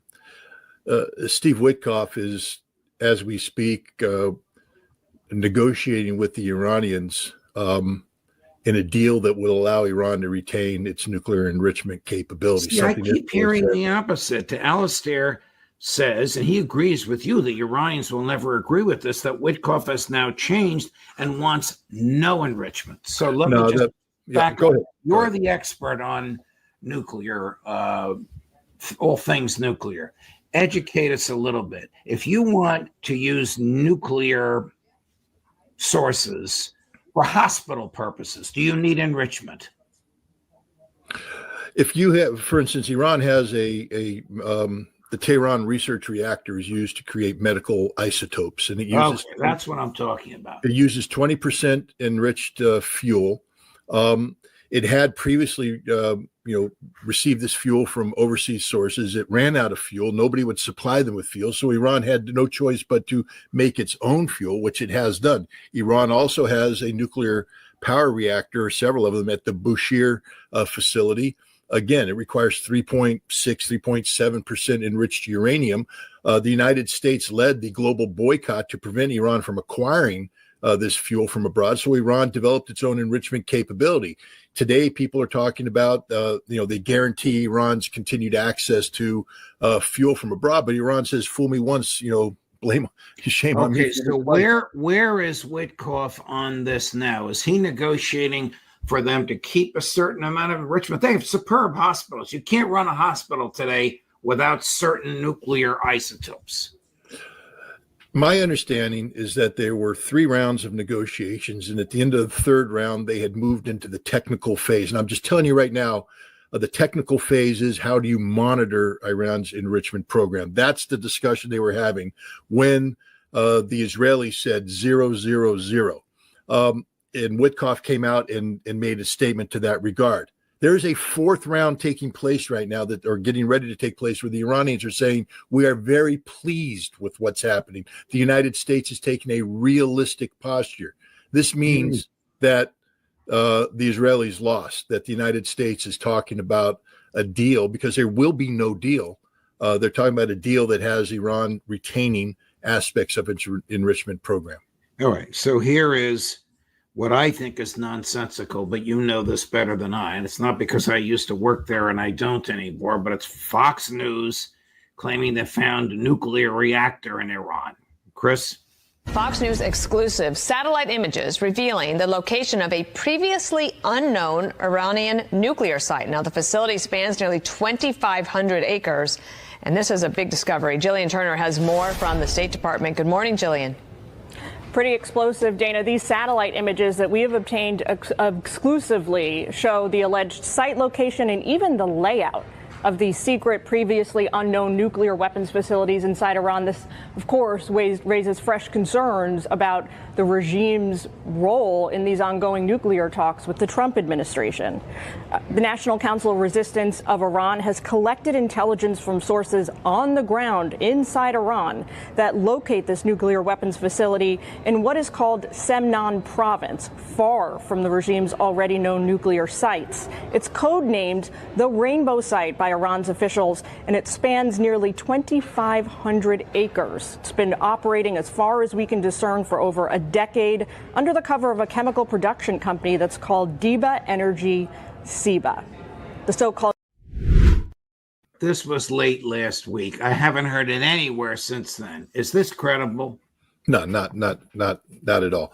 Look, the NCRI, the National Council of Resistance in Iran, they're also known as the Mujahideen al-Khalq. These are Marxists. They've been against the Iranian regime since 1979. We conspired with them to orchestrate.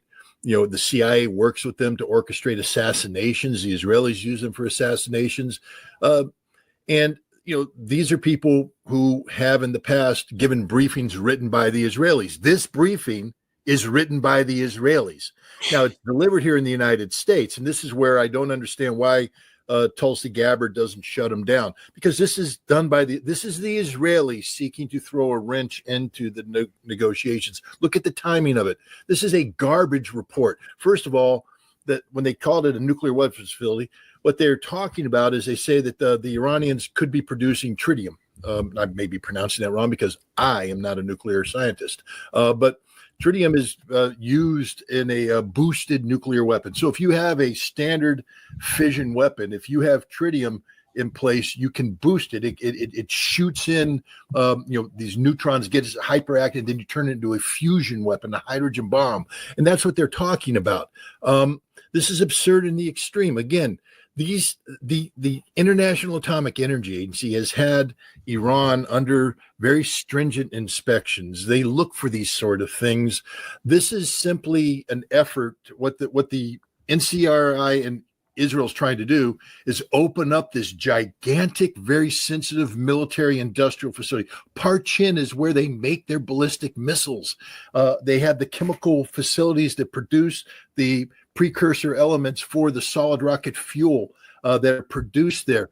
They want to create a condition where inspectors now will demand access to these facilities at the very moment when Trump's negotiator is talking with the Iranians about inspections. So no, there is nothing to the story whatsoever. This is as garbage get, and shame on Fox News for running with this story. Literally, why don't you have me on, Fox, at least to counterbalance it so I can show you kind of idiots you are. This is stupidity in the extreme. Let's go back to Trump and the neocons. And I appreciate the analysis you just gave. I didn't know we were going to go there, but our conversation took us there. During his first term in office, didn't Trump effectively grow by trebling the Ukraine military? Didn't all that happen under him? More than that, Judge.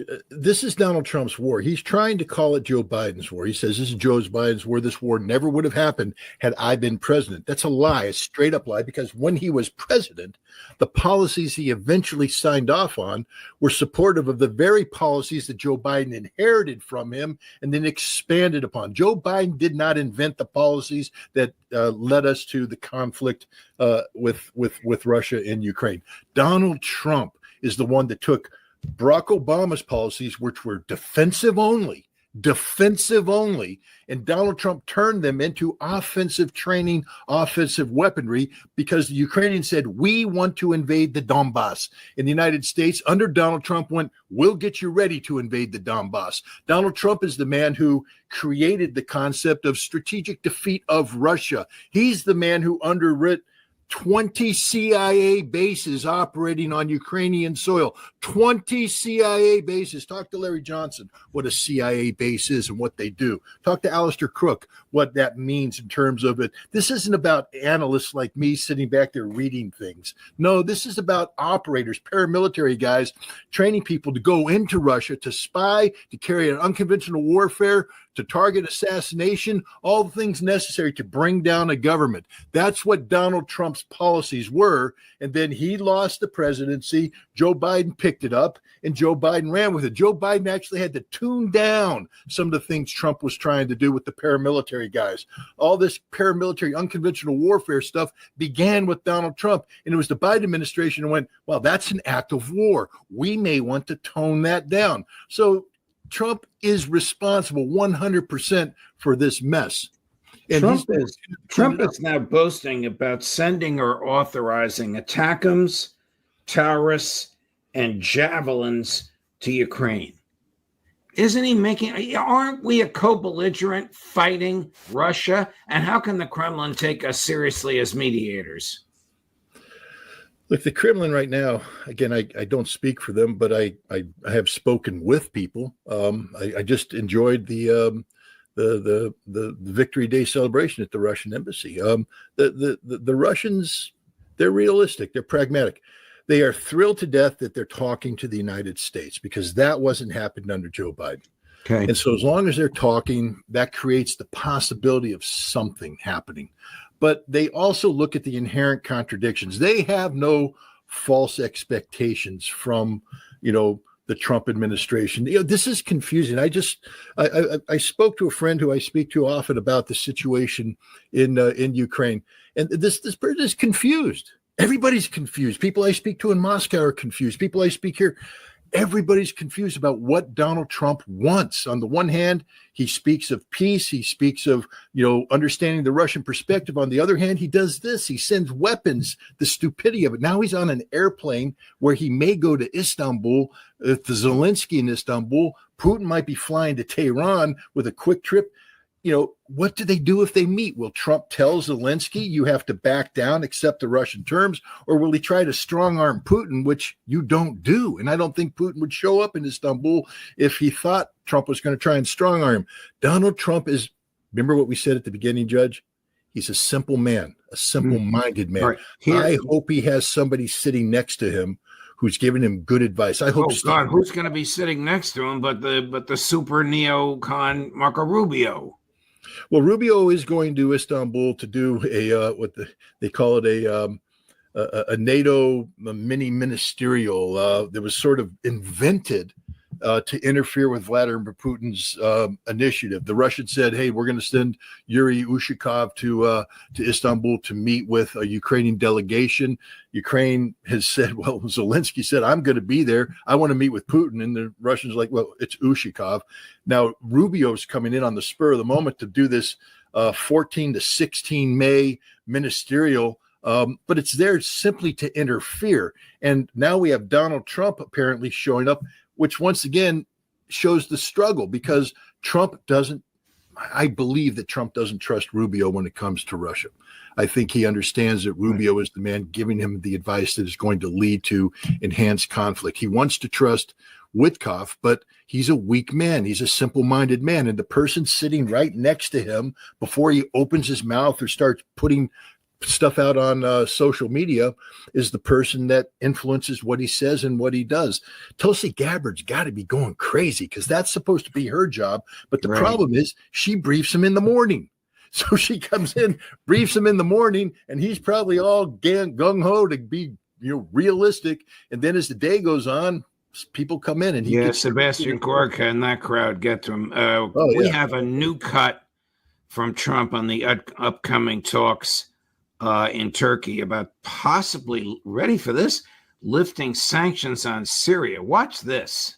Don't underestimate Thursday in Turkey. President Erdogan is going to be a great host, and we are doing some work with him having to do with Syria, too, by the way. We're going to have to make a decision on the sanctions, which we may very well relieve. We may take them off of Syria because we want to give them a fresh start. Look, Syria is governed by Al-Qaeda right now. Right. This shows you how simplistically stupid Donald Trump is. If you want to make that step, I know what he's doing, because what wasn't said there is that the deal is that Saudi Arabia will recognize Israel in exchange for Trump. I think that's with Hamas. Trump is going to recognize Palestine. Saudi Arabia is going to recognize Israel. Trump's going to lift sanctions on Jolani in Syria, and that's going to create opportunity. Trump's going to recognize Palestine. Netanyahu will have a heart attack. Well, I think that's what he wants. At this point, if Netanyahu killed over dead, Donald Trump would hold a party. He doesn't like Netanyahu. He never has liked Netanyahu. And this is Netanyahu's fault. Netanyahu's the man who lies straight to the president's face and then conspires behind the president. Donald Trump is a narcissist, a supreme narcissist. And the way you deal with narcissists is to stroke their egos. And you don't get caught speaking ill of them behind their back. You want to know why Steve Witkoff is so popular? Because he's never said a bad thing about Donald Trump. And when the time came, and this is before Trump was president, Witkoff stood up for Donald Trump, defended Donald Trump, went to bat for Donald Trump, and Donald Trump recognizes that kind of loyalty. Netanyahu is not a loyal man. And Donald Trump saying, we give you everything. We give you the bombs. We give you everything you need, everything you want, and you betray me. You stab me in the back. I mean, this is literally Michael Corleone basically taking Fredo out in the boat and popping it around. Does the neocon mentality still hate all things Russian? Yes, they don't. First of all, hate's a very strong word. Okay. Because to hate, you have to actually understand something. You have to know something about it. To hate means you have a deep insight into something, and it's so viscerally against everything you stand for, you hate it. Neocons don't hate Russia because they don't know anything about Russia. Literally, I could take all the neocons today, put the totality of the knowledge they have about Russia, and it would fit into the head of this pen. They are that stupid and that ignorant. Well, what's the word to describe their feeling about Russia? Fear? No, they don't fear Russia. They want you to fear Russia. See, they use Russia as a tool to manipulate the public. This is what Russophobia is all about. Their job is to spew lies about Russia, to tell mistruths about Russia, to make the public afraid of Russia so that the public will then nod their head stupidly when they put forward idiotic policy about Russia. That's what the neocons are about. They don't fear Russia. I mean, because they know Russia's not a threat. You don't need to lie. You don't need to manipulate if there's a true threat out there. If Russia was a genuine threat to the United States, it would be the easiest thing in the world to sell. But why do the neocons wrap themselves in lies? Because the truth about Russia is the exact opposite. They are not our enemies. They are our friends. Victory J just proved it. The 80th anniversary of when Americans and Russians stood side by side and defeated the worst threat the world has ever seen in the past couple centuries, Nazi Germany. And yet the neocons now have Donald Trump saying stupid things like, yeah, the Russians did a little bit. They lost a lot of guys, but they couldn't have won that war, not even close, without us and the great contribution which we made. We made great contributions. I will never denigrate the sacrifice made by any American in that conflict. We did great things. We fought on two fronts against two massive enemies, and we contributed to the victories. But to pretend that our going across on D-Day on June 1944 somehow turned the tide after the Russians stood strong at Stalingrad, crushed the Sixth Army, stood at Kursk, carried out operations in the Carpathian region that drew 7 divisions away from the Normandy front in May before we went across. If those 7 divisions were there, we would have lost. Eisenhower would have had to read that note that he had in his pocket. Yet that's the truth about World War II. We did a lot. We sacrificed a lot, but we could not have beaten Nazi Germany without the Soviet Army, the Red Army, that destroyed 76 to 80% of the best German units were destroyed by the Red Army on the Eastern Front, not on the Western Front. And you know who agreed with you was Winston Churchill, who said the Red Army, quote, tore the guts out of the Wehrmacht. That's what he was talking about, what you just described. Yeah, 100%. And remember, and Churchill was no friend of the Soviet. He's the man who came up with the plan right after World War II to assassinate Stalin and bring down the Soviet Union. So It's not as though Winston Churchill was a dyed-in-the-wool commie who was saying that. He just said the reality of it. Well, Trump has now said that he may very well fly to Turkey to try and initiate talks between Putin and Zelensky. Putin's not going to be in Turkey, is he? No, but this is where it gets really interesting, Judge. Putin's flying to Tehran. And, Trump is, this is where his real estate mind comes into play, where there's so many factors going in on the deal. Russia is the secret sauce, the secret ingredient to our negotiations with Iran. Russia is behind the scenes doing things, helping us make sense to the Iran, getting the Iranians to the table. Russia's there to backstop us. And Putin's going to Iran right now, and he's going to be having conversation with the supreme leader and the Iranian president. But that also positions him, to do a couple things where Trump's going to owe him, because he's going to say, look, I'm helping you win this Iran thing. Now I'm in Tehran. If you can get Zelensky to cave on, Russian territorial demands, and you get Zelensky there ready to sign a document, and you're there, Mr. President, and you're going to be there as the guarantor of this, maybe Putin will come in. I would not want to be a Russian diplomat or an American diplomat right now, because they are going absolutely bananas trying to backstop this stuff, because you don't bring your principles together unless you have everything in order. And so they are working overtime right now to try and get all of this done, because I think Trump has said, I want something to happen in Istanbul, and Putin wouldn't be going to Tehran unless he was like, I'm willing to let something happen in Istanbul, but you have to meet our concerns. And Steve Witkoff knows every single one of those concerns inside and out. And Marco Rubio is going to try and sabotage every single one of those concerns. And Steve Kellogg should be sent as far away from this discussion as possible. And J.D. Vance should be hanging around, whispering sweet nothings in the president's ear to keep him on focus. Here's what Trump just said about Turkey. And I think you may have a good result out of the Thursday meeting in Turkey between Russia and Ukraine. And I believe the two leaders were going to be there. I was thinking about flying over. I don't know where I'm going to be on Thursday. I've got so many meetings. But I was thinking about actually flying over there. There's a possibility of it, I guess, if I think things can happen. Wow. Again, Netanyahu's going to have a heart attack if Trump cuts a deal with Putin and with the president of Iran. Yeah, no, this is a divorce from Netanyahu. And it's interesting because Netanyahu then has spoken about detoxing Israel from American security systems. What the hell? Of course, now they're meeting with the Germans, and you might see the Germans say, well, we will back you up. We will give you the weaponry and all that stuff. Great. So Germany is once again on the side of genocide. That's nice. But I think this is Israel floundering right now.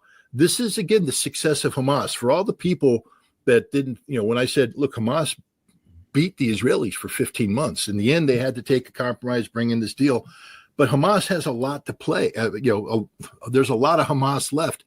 And for Trump, who said Hamas is, a terrorist organization, will never deal with them, will never function with them, now directly negotiate with them to get an American hostage released, and talking about recognizing a Palestine with what? The very Hamas people that he talked to. He's meeting with Jolani, an al-Qaeda terrorist who just a few months ago had a $10 million ward on his head. So please, people, let's just keep the right people whispering in Donald Trump's ear. A $10 million reward on his head posted by his own State Department. Yeah. Can't make this up. Scotty, thank you very much. Don't forget about this, Judge. There's a reason why there's 10 million. He killed Americans. This is a man. Jolani killed Americans? Jolani killed Americans. Jolani was AQI before he became ISIS, before he became al-Nusra. This is a man who in Iraq was responsible for the deaths of Americans. And now we're going to have the president of the United States meet this guy. I'm not saying that, there's under no circumstance should this ever happen, but let's understand what's happening here. This isn't just a casual meeting. This is the President of the United States meeting with an Al-Qaeda terrorist leader who killed Americans and has a $10 million bounty on his head. And we're going to normalize relations with this guy. Hey, why couldn't we just normalize the relations with Bashar al-Assad? It would have been a hell of a lot easier, and we wouldn't have to put up with any of this nonsense. Thank you, my dear friend. Well, we covered a vast array of issues, and I deeply appreciate your analysis, Scotty. All the best to you. We'll see you again next week. Thank you. Of course. Coming up on all of this at 4:30 this afternoon, Professor Jeffrey Sachs, Judge Napolitano for Judging Freedom.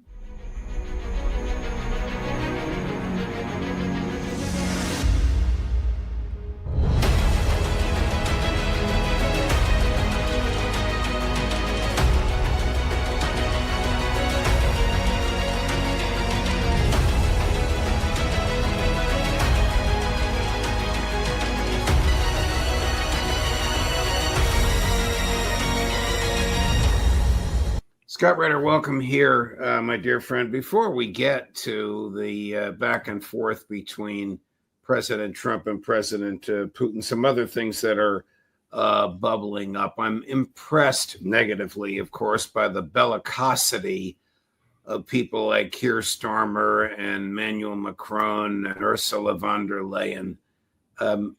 Is Europe preparing for war with Russia, or do they think they're preparing for war with Russia? No, and anybody who knows that they're not, because they can't. I mean, words does not translate into reality, and no matter how bellicose the rhetoric is out of Brussels and Paris and London, the reality is that the European armies cannot muster sufficient forces and sustain them logistically to have any meaningful impact. But what they are doing, and I think this will play into what we'll be talking about later, is tying up Donald Trump's hands. Because by bringing up this language and seeking to detach themselves from the United States, they're calling his bluff. Donald Trump has been, saying, oh, well, NATO's not essential to us. We could withdraw from NATO. We could do this. But Europeans are calling his bluff, saying, okay, let's start talking about a world without America in NATO. And while the long-term objective of the Trump administration may be to disentangle ourselves from NATO, in the short term, if we divorce ourselves from NATO, we can't control, the direction or the tenor of what Europe does in the future. So they've called Trump's bluff. This was one of the reasons why he is, downshifted on moving forward with a peace plan with Russia, because Europe is complicated. Trump didn't have a plan B to deal with this. So no, but Europe's not going to go to war. They don't think they could. What they're doing is muddying the waters for Donald Trump's prospects of peace with Russia. Very interesting analysis, Scott. When I was invited to ask a few questions to Sergei Lavrov, the Russian foreign minister, one of the questions that I did ask him was, what do you think will become of NATO if the U.S. leaves? And he looks at me and says, I don't think the U.S. will leave. I know the president is threatening, but I don't think he's going to do it. Do you share that view? Long term, I think the United States would like to disentangle, but the Trump administration is of the opinion that before the U.S. even can consider that, Europe has to learn how to stand on their own 2 feet. But we want to teach them how to stand. We want to be the ones. We want a NATO that, while we don't pay the price we're paying, still does our bidding, which may be, of course, a bridge too far and impossible to achieve. But I think in the short term, Sergei Lavrov's right. Look, if Trump wanted out of NATO, they've given us more than enough justification to pull the plug. But Europe has successfully called Trump's bluff. So before he's even chancellor, Friedrich Merz got the Reichstag to change the German constitution, which allows either a greater percentage of GNP to be spent on defense or a higher debt ceiling, whatever the mechanism was, to allow for a substantial increase in defense spending. Do you have an understanding of why? His political survival is contingent upon his ability to position Europe as a leader in Europe. position Germany as a leader in Europe. And he, has a good sense of the feel of the political winds. And he knows that European security independence is essential in terms of being projected by the current leadership if they want to stay leaders. Understand that there's a tremendous amount of opposition to this. Within Germany itself, the Alternative for Deutschland, AfD, is fundamentally opposed to this, and they came in with the second largest voter turnout. So, he can't take the middle ground, because in doing so, he plays to AfD's strength. So he's taking an opposing point in hope that being backed by Paris, who, again, here we have Macron imprisoning Le Pen. We have Starmer, who has no support. We have Europe, all of this talk about, a European force going into Ukraine is contingent upon Romania staying in play. And we have a situation where the Romanian presidential election in May may go to a party that wants to unplug Romania. So, Germany has to lean forward aggressively as part of an overall European Union strategy, but it's suicidal. In the end, this will bring about the economic ruin of Germany. But since when did politicians care about long-term consequences? They only care about short-term political gains. Right. They care about staying in power. Going to the other side of the earth, Secretary of Defense Hegseth was in Japan. Now, maybe he's trying to get people's minds off the signal imbroglio, but he seemed to be saber rattling, saying the United States is prepared to fight China over Taiwan. Does he know what he's talking about? I would hope that he's familiarized himself with the war plans, and he himself indicated that he was cognizant of previous war games where the United States lost every time, and nothing has changed to that fundamentally in terms of force structure and capabilities that would suggest the United States will do anything other than lose if we push for a conflict with China today. This is part of this ridiculous peace through strength mantra that the Trump administration has, embraced. But for that to work, there has to be genuine strength. And the United States doesn't have genuine strength of the conventional kind. And if he's talking about the potential of nuclear conflict with China, then we've entered a whole completely different paradigm that's irresponsible in the extreme. Over the weekend, the IDF executed one after another. I could say that 15 times. 15 UN health workers in Gaza. And there doesn't seem to be any reaction on the part of the United States, no condemnation. In fact, when Tammy Bruce, with whom I used to work at Fox and who now is a State Department spokesperson, was asked about this, all she did was blame Hamas. Chris, cut number 19. The UN's Humanitarian Affairs Office has said that 15 paramedics, civil defense, and a UN worker were killed, in their words, one by one by the IDF. They have dug bodies up, they said, in a shallow grave that have been gathered up, and also vehicles in the sand. Have you got any assessment of what might have happened, and given the potential use of American weapons, is there any assessment of whether or not this complied with international law? Well, I can tell you that for too long, Hamas has abused civilian infrastructure, cynically using it to shield themselves. Hamas's actions have caused humanitarians to be caught in the crossfire. The use of civilians or civilian objects to shield or impede military operations is itself a violation of international humanitarian law. And of course, we expect all parties on the ground to comply with international humanitarian law. But this is specifically a question on any... It's a question about accounting and accountability, given that it may have been the use of US weapons. So it's a question about the State Department rather than Hamas. Is there any action to assess? Every single thing that is happening in Gaza is happening because of Hamas. Every single dynamic. I'll say again, I've said it, I think, in every briefing. All of this could stop in a moment if Hamas returned all the hostages and the hostage bodies they are still holding and put down its weapons. There is one entity that could stop it for everyone in a moment, and that is Hamas. The more things change, the more they stay the same.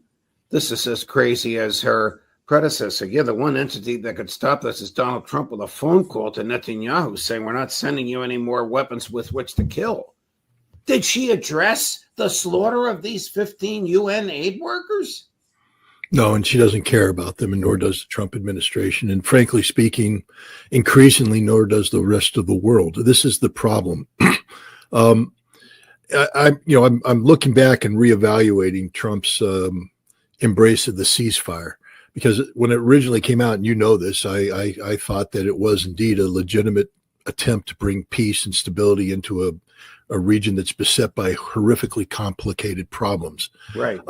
But it appears increasingly that this was just a psychological warfare game, lulling people who were exhausted by 15 months of incessant violence, lulling them into the belief that there could be peace, and then resuming the conflict and blaming Hamas for everything. And I think we've seen a global community that's increasingly becoming exhausted by the Palestinian issue, so much so that they're remaining silent about the murder of 16 aid workers. The murder of 16 aid workers. Where is the condemnation that should be happening? Where are the demonstrations in the streets? Here in the United States, the Trump administration is making it illegal even to think that this could be a crime. I think that the Trump administration is even worse than the Biden administration, because as bad as the Biden administration was on this issue, it at least responded to international condemnation, at least showed that it was listening and that it cared. I don't think Trump cares at all. I think this is an administration that is absolutely it's unforgivable in the approach they've taken that disrespects the value of life amongst the people in Palestine, and uncritical of an Israeli regime that is the most craven violator of international law there is. I mean, for this spokeslady to be talking about international humanitarian law in the context of Israel is disgusting. Here is the human being that is behind all of this, in my view, and I suspect in yours, from the suppression of free speech in the United States to the slaughter of humanitarian United Nations aid workers. Chris, number 11. These ignorant demonstrators. Who are they demonstrating for? For these murderers, these rapists, these mass killers.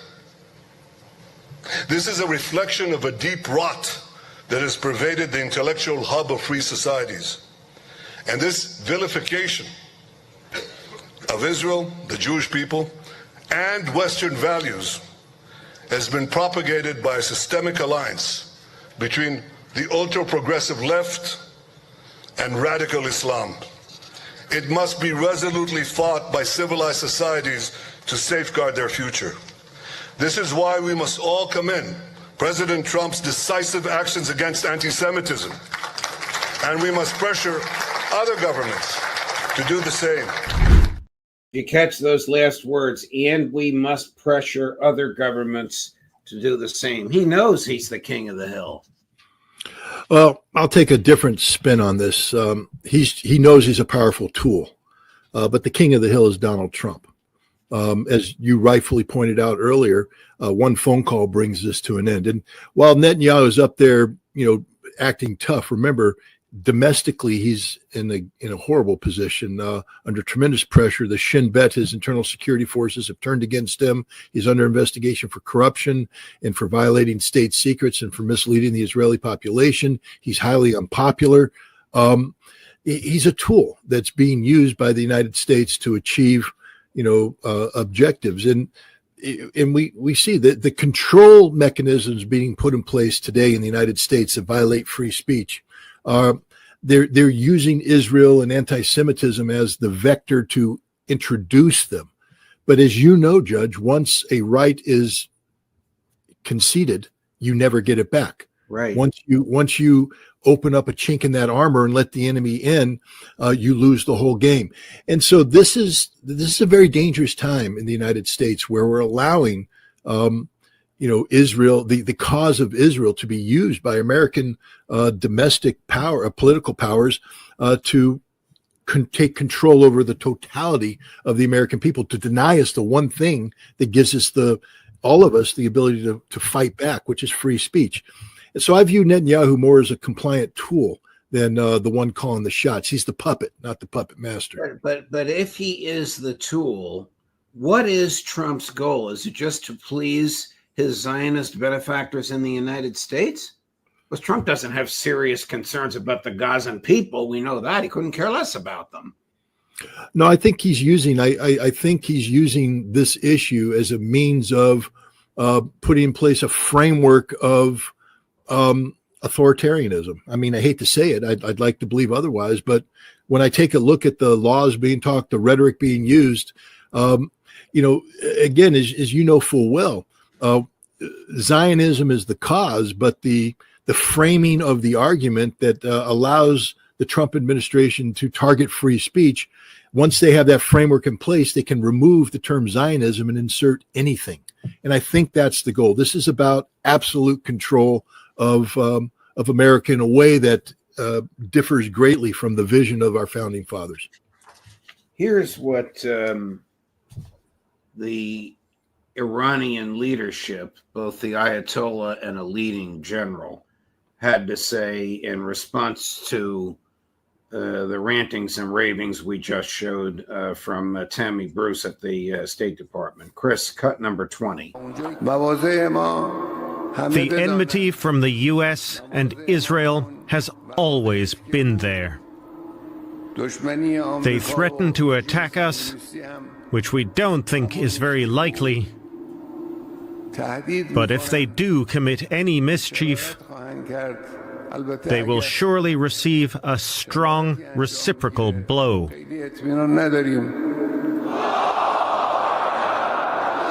The Americans have at least 10 bases and 50,000 forces near Iran. This means they are sitting in a glass room. Someone sitting in a glass room should not throw rocks at others. Do you know this, General? Do we have 10 bases in the region? Do we have 50,000 troops sitting there as sitting ducks, as he claims? Well, he's right. I mean, that's been the case all along. Iran has some very capable ballistic missile forces, but I'll push back on him. And if I were talking to him, I'd say the same thing. Don't confuse a glass Airbnb with a glass house, because striking these bases is not striking America. And yes, you may do harm to these bases and all that. We will destroy your nation. And that's not a threat. That's not me threatening. It's a statement of fact. The United States of America will not lose an existential battle against Iran. We have the ability to destroy Iran. Iran can hurt us, but not survive what comes next. And this is what's frustrating about this whole thing. The Iranians are on the right side of the history. They have every justification for the stances they're taking, but the stance they're taking is positioning them, setting them up for a potentially fatal blow to be delivered by the United States. And again, I'll point out that, I firmly believe that if we do go to war against Iran, we will terminate the Iranian regime. But the consequences of that action, just like terminating Saddam Hussein, were catastrophic, led to the Arab Spring, led to a destabilization of the region. And if we take out the Iranian regime, what we'll find out in hindsight is the Iranian regime was one of the most effective stabilizing forces in the region, that they helped keep peace. And by removing them, we'll just create anarchy and chaos, which will, by the way, result in the demise of Israel. And from your own extraordinary expertise in this field, the American intelligence community knows, surely the Mossad must know, that the Iranians do not have a nuclear weapon, but Netanyahu and Trump will still rattle that saber. The problem is, Judge, they don't have a weapon, but they're 1 week away from having a weapon, and that's unacceptable. The Nuclear Nonproliferation Treaty does not give you the ability to build up the capability just short of the weapon and then imply that you have the weapon. When you sign the NPT as a non-nuclear weapon state, you commit to not pursuing nuclear weapons. And today we have a situation where Iran has installed some of the most advanced centrifuges in the world, and they have stockpiled 60% enriched uranium hexafluoride, which has no other use other than to be sitting there as a loaded gun against the head of the West. Now, I know Iran is doing this because they say that this is deterrence, but the fact of the matter is they're deterring nothing. They're waving a red flag in the face of a mad bull who's going to charge. Iran, and it's not me saying this, Judge. Their own leadership, Larijani, came out and said, if you attack us, we will go nuclear. And we've had former foreign ministers, the current generals in the IRGC further quantify, saying that Iran has all the components of a nuclear bomb and they can assemble them within a week. So that's the reality of the situation. And it's a dangerous situation that, Iran isn't helping at all by taking this hardline stance. They have every right to take it. They're justified. No one's sitting here saying that Iran is wrong, but sometimes you can be right and still die. And I'm afraid that's what Iran is doing, is setting itself up to where there will be a major military strike that Iran won't survive. If Israel and the United States attack Iran, will China and Russia just sit back and watch? Absolutely. Look, if China and Russia were going to do anything, they'd be doing it now. You'd have Russia knocking the door down at the United Nations, getting resolutions out there, creating hurdles for the United States to cross. All Russia has done come out a statement that said, if the United States attacks, it will lead to regional instability. Well, that's a statement of the obvious. But what is Russia doing diplomatically to prevent this? And the answer is, at least overtly, nothing. They signed a strategic framework agreement with Iran, which is not a treaty.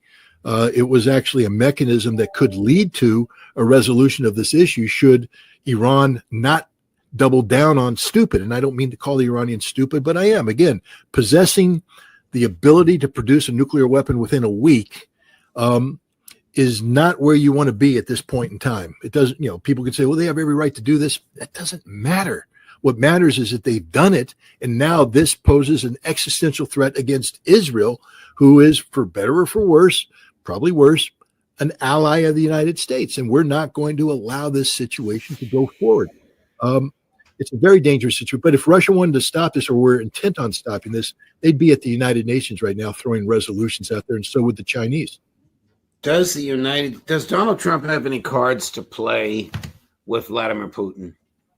None whatsoever. It's a losing game. Look, he does have one card, and that's the good faith card.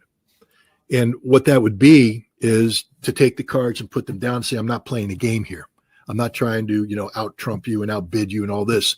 I want peace. And I recognize that you are the victor in a war that is characterized more accurately as an American war against Russia, using Ukraine as a proxy. So I understand that you have beat us. And what I want to do is mitigate the impact of this defeat by, getting you what you say you need, but maintaining, sufficient infrastructure so that the United States is not a complete loser in this. The good faith card, where we were serious about this. I thought that was the card that Trump was going to be playing early on, especially when he sent Steve Witkoff over there and they met with Kirill Dmitriev, they met with Vladimir Putin, and they began this remarkable process of engagement that was unprecedented. But the most recent rhetoric out of Washington, D.C. shows that Donald Trump's not serious at all about this. He continues to coddle Zelensky, which you can't do. He empowers Europe through his indecisiveness. Rather than telling Europe to sit down and shut up, he continues to engage with them and allow them to bluff him into not taking the decisive action that he needs to take to bring this conflict to an end. And Russia is aware of this. The Russians are, of course, being very demure in their approach diplomatically. But we look at the reality. We look at the statement of Putin. We look at the statement of Rybakov, and we look at the statement of others, Lavrov. The Russians know darn well that the United States is not negotiating in good faith, and they are very clear-eyed about this and clear-eyed about the need to continue moving forward, not to hold out hopes of somehow, an American economic revival of Russia. They're saying, even if we get peace, we're not inviting these companies back in because we don't want to open the door to America being able to threaten us with sanctions sanctions, threatened to withhold. We don't trust the Americans, nor should the Americans ever be trusted again, at least not under the current iteration of leadership. Can Trump intimidate Putin? He seems to think that he can. No. I was going to try and come up with some sort of facetious argument, but the answer is no.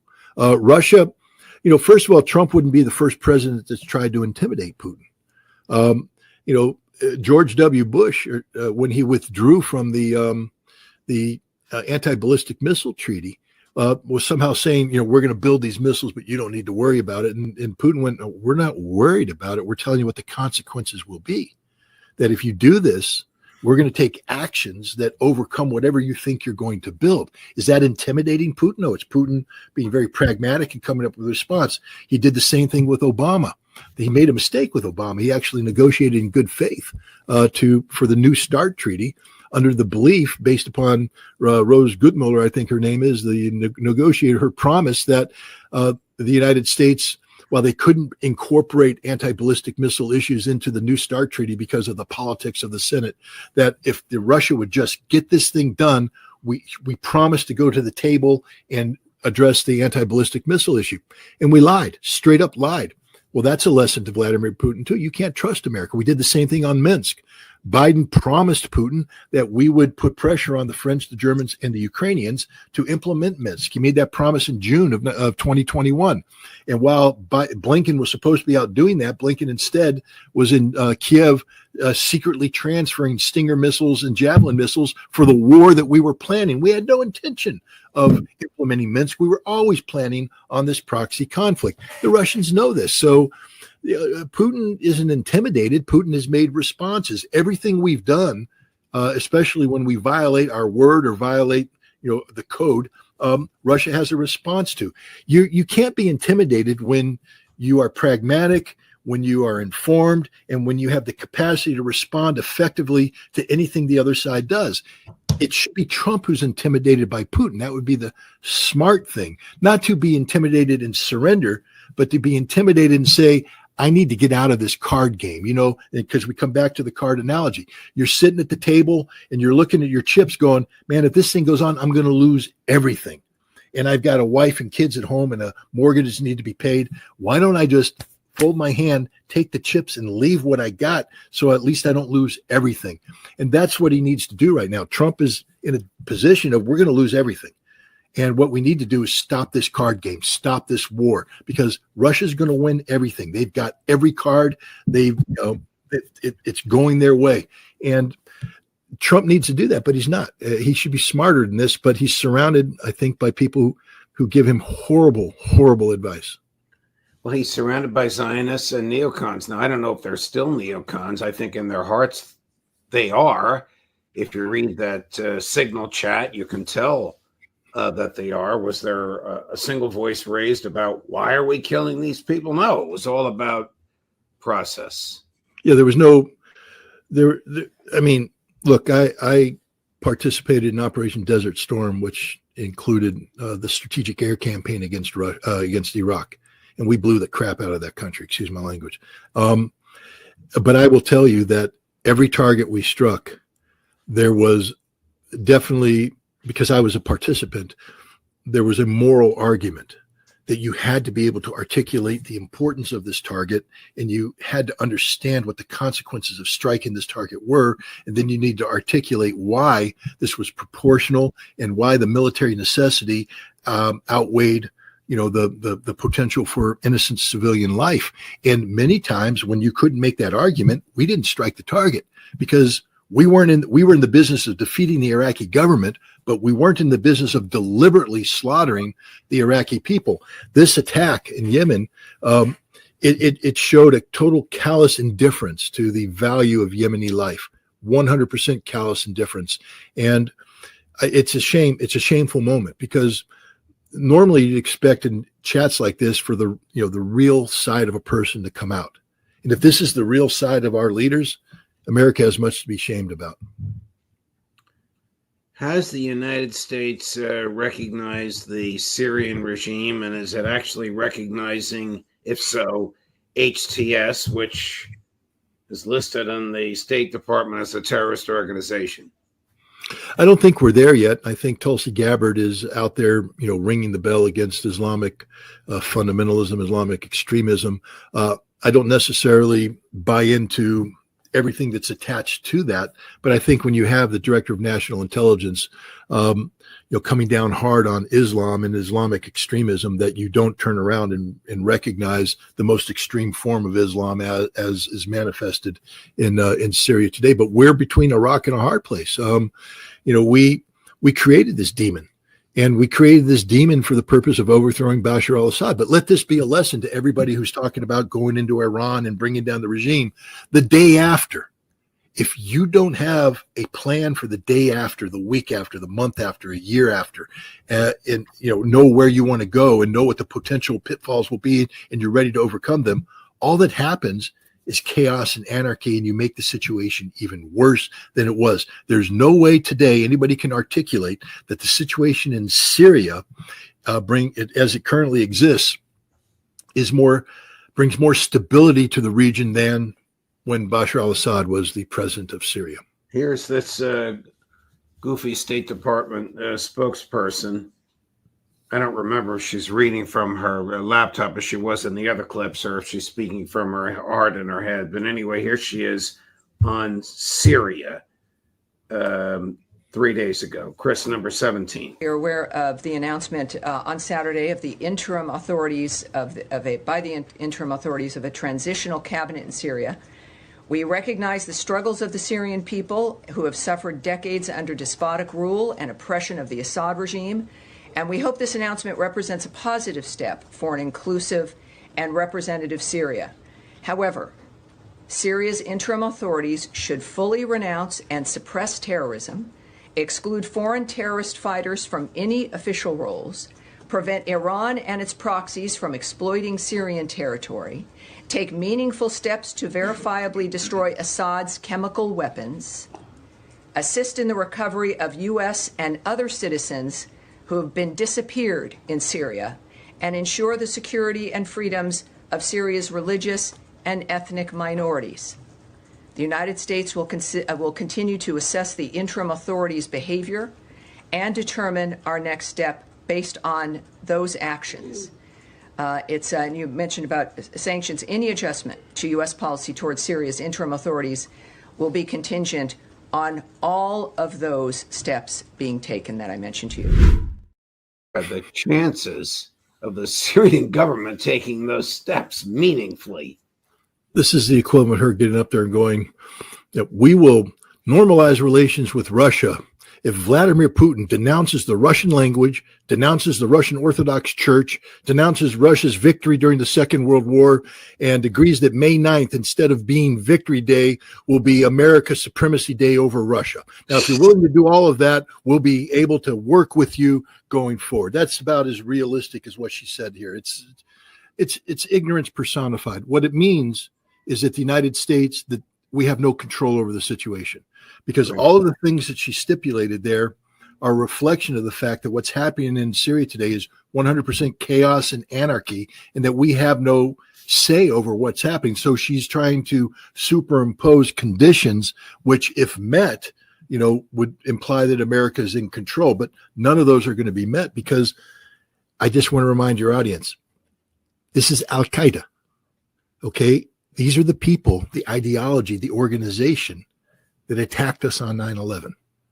And she's actually talking about a potential where we can reform Al-Qaeda. The only reformation of Al-Qaeda comes with a 7.62 bullet through the head. There's no reforming Al-Qaeda. They're evil. This is why we go after them. They murdered thousands of Americans, and it's a horrific ideology that should be eradicated. They are a rabid dog that needs to be shot. That's not what she's saying, though. She's implying that somehow we can do business with Al-Qaeda. Well, I'm from New York. No, you can't, and nor shall you ever. Not as long as I have a breath. I will never agree to making peace with Al-Qaeda. Al-Qaeda will only be resolved when every one of them is dead or renounce their religion, their extreme religious beliefs, and they have been shown to be reformed. Other than that, the only way to deal with them is to close with and destroy through firepower maneuver. Scott Ritter, thank you, my dear friend. Thanks for letting me go across the board on all this. Your analysis is always so deeply appreciated. All the best to you. Thank you. Of course. Wow, a great conversation. Very, very thoughtful and very deep and much appreciated. Coming up at 3 o'clock, hopefully another great conversation. Colonel Karen Kwiatkowski, Judge Napolitano for Judging Freedom.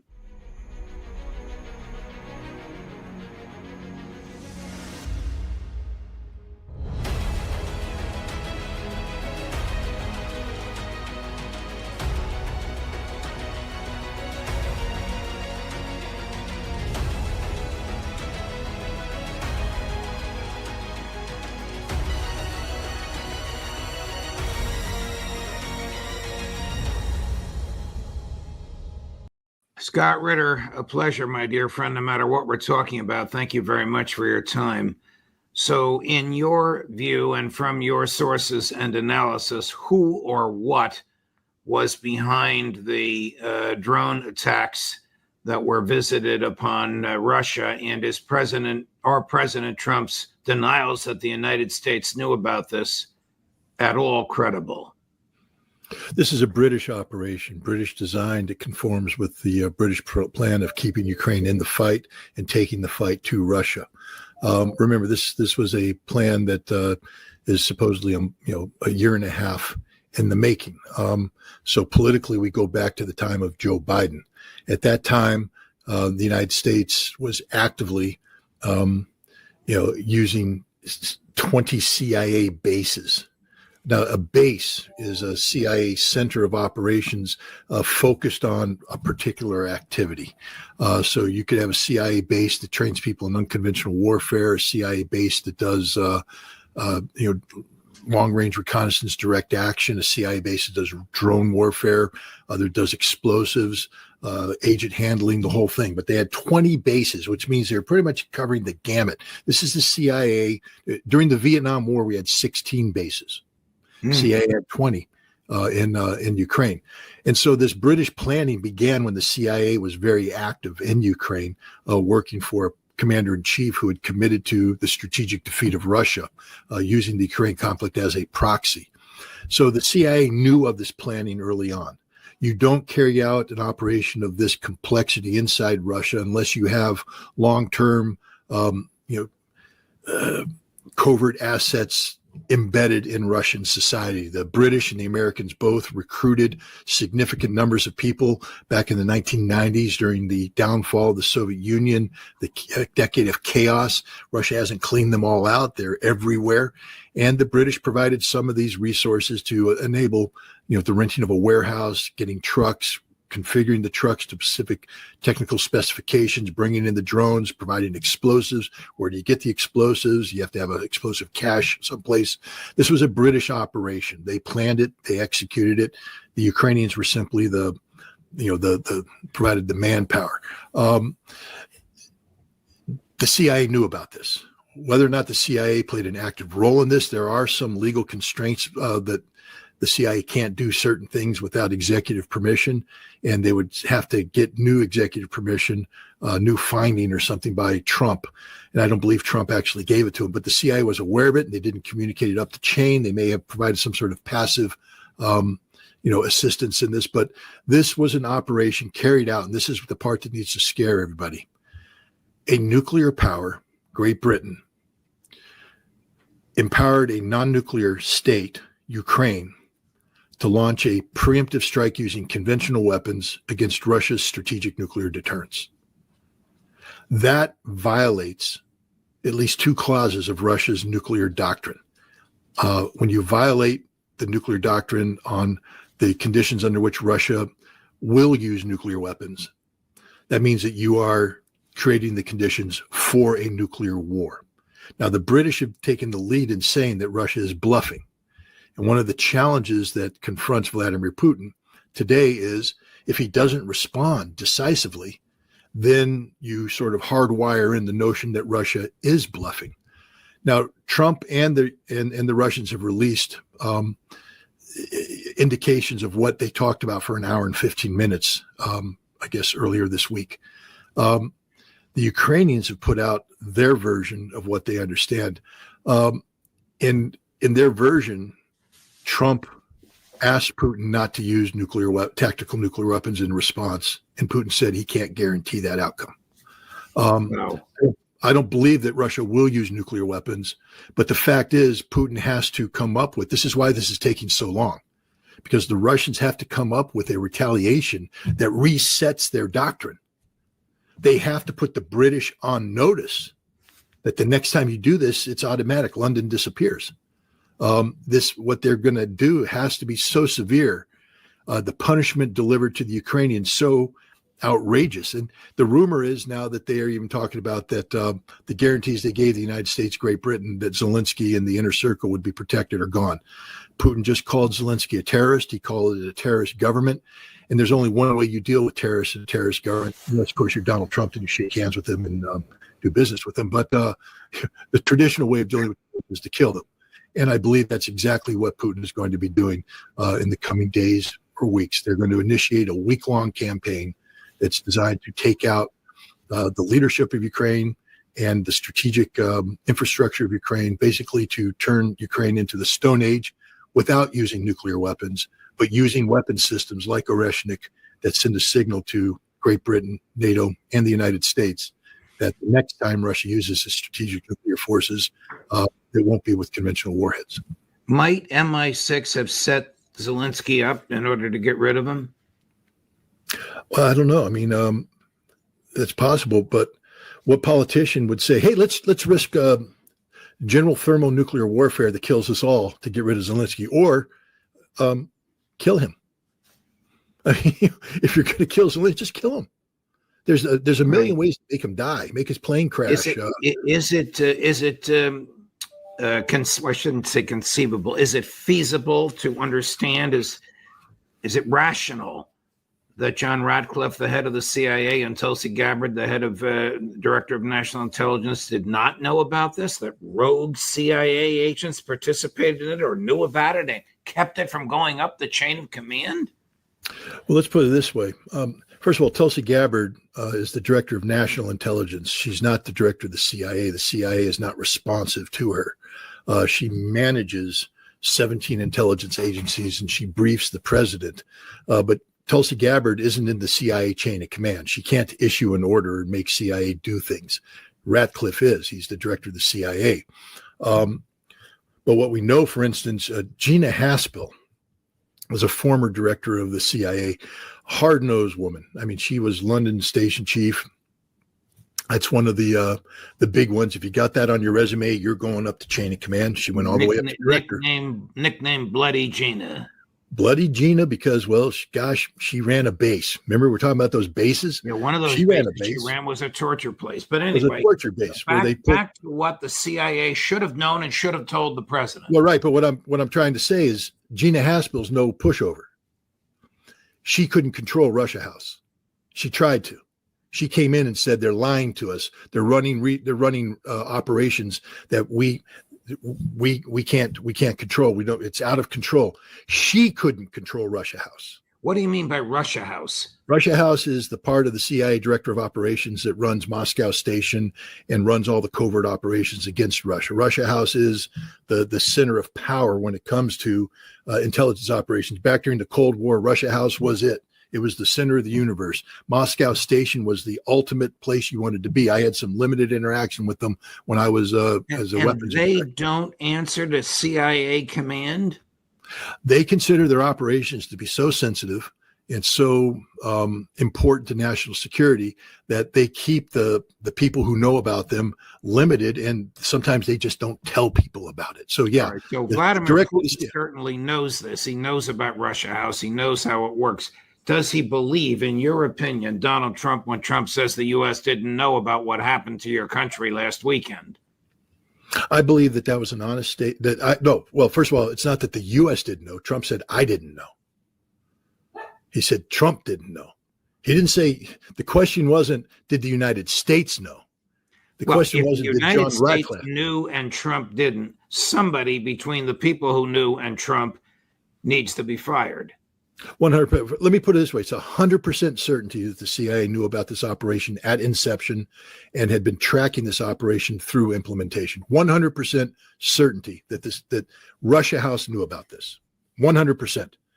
And they did not report it up the chain of command because they did not want it to stop. They didn't want it to be stopped. They wanted this to happen. So the CIA, while they may not have been the trigger pullers, were definitely people watching what was happening and cheering them on. And they didn't report it up the chain of command, knowing that had they done so under this administration, the plug would have been pulled. So they are complicit in this. Well, and they absolutely are. They're running a rogue foreign policy. They're facilitating a rogue foreign policy, which could result in the deaths of millions of innocents. But let's even broaden this more. Lindsey Graham and Richard Blumenthal, two senators who have been actively conspiring against Donald Trump, flew to Kiev in the lead up to this. They had intimate interactions with the Ukrainian government solely to create the scenario where they had a sanctions package waiting for the Russians to fumble at Istanbul. They knew in advance that something was going to happen to the Russians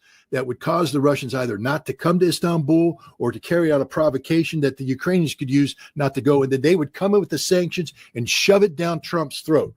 Now, this is sedition, Judge. Sedition. This is treasonous behavior.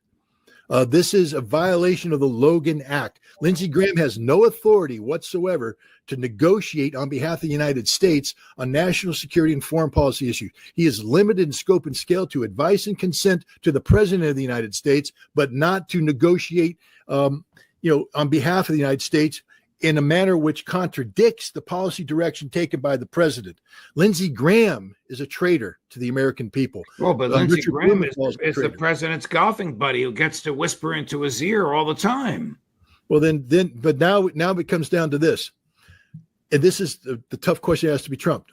Hey, the ear whisperer, the golfer, the perfume princess who you seem to be so close to, did he tell you about this, Mr. Trump?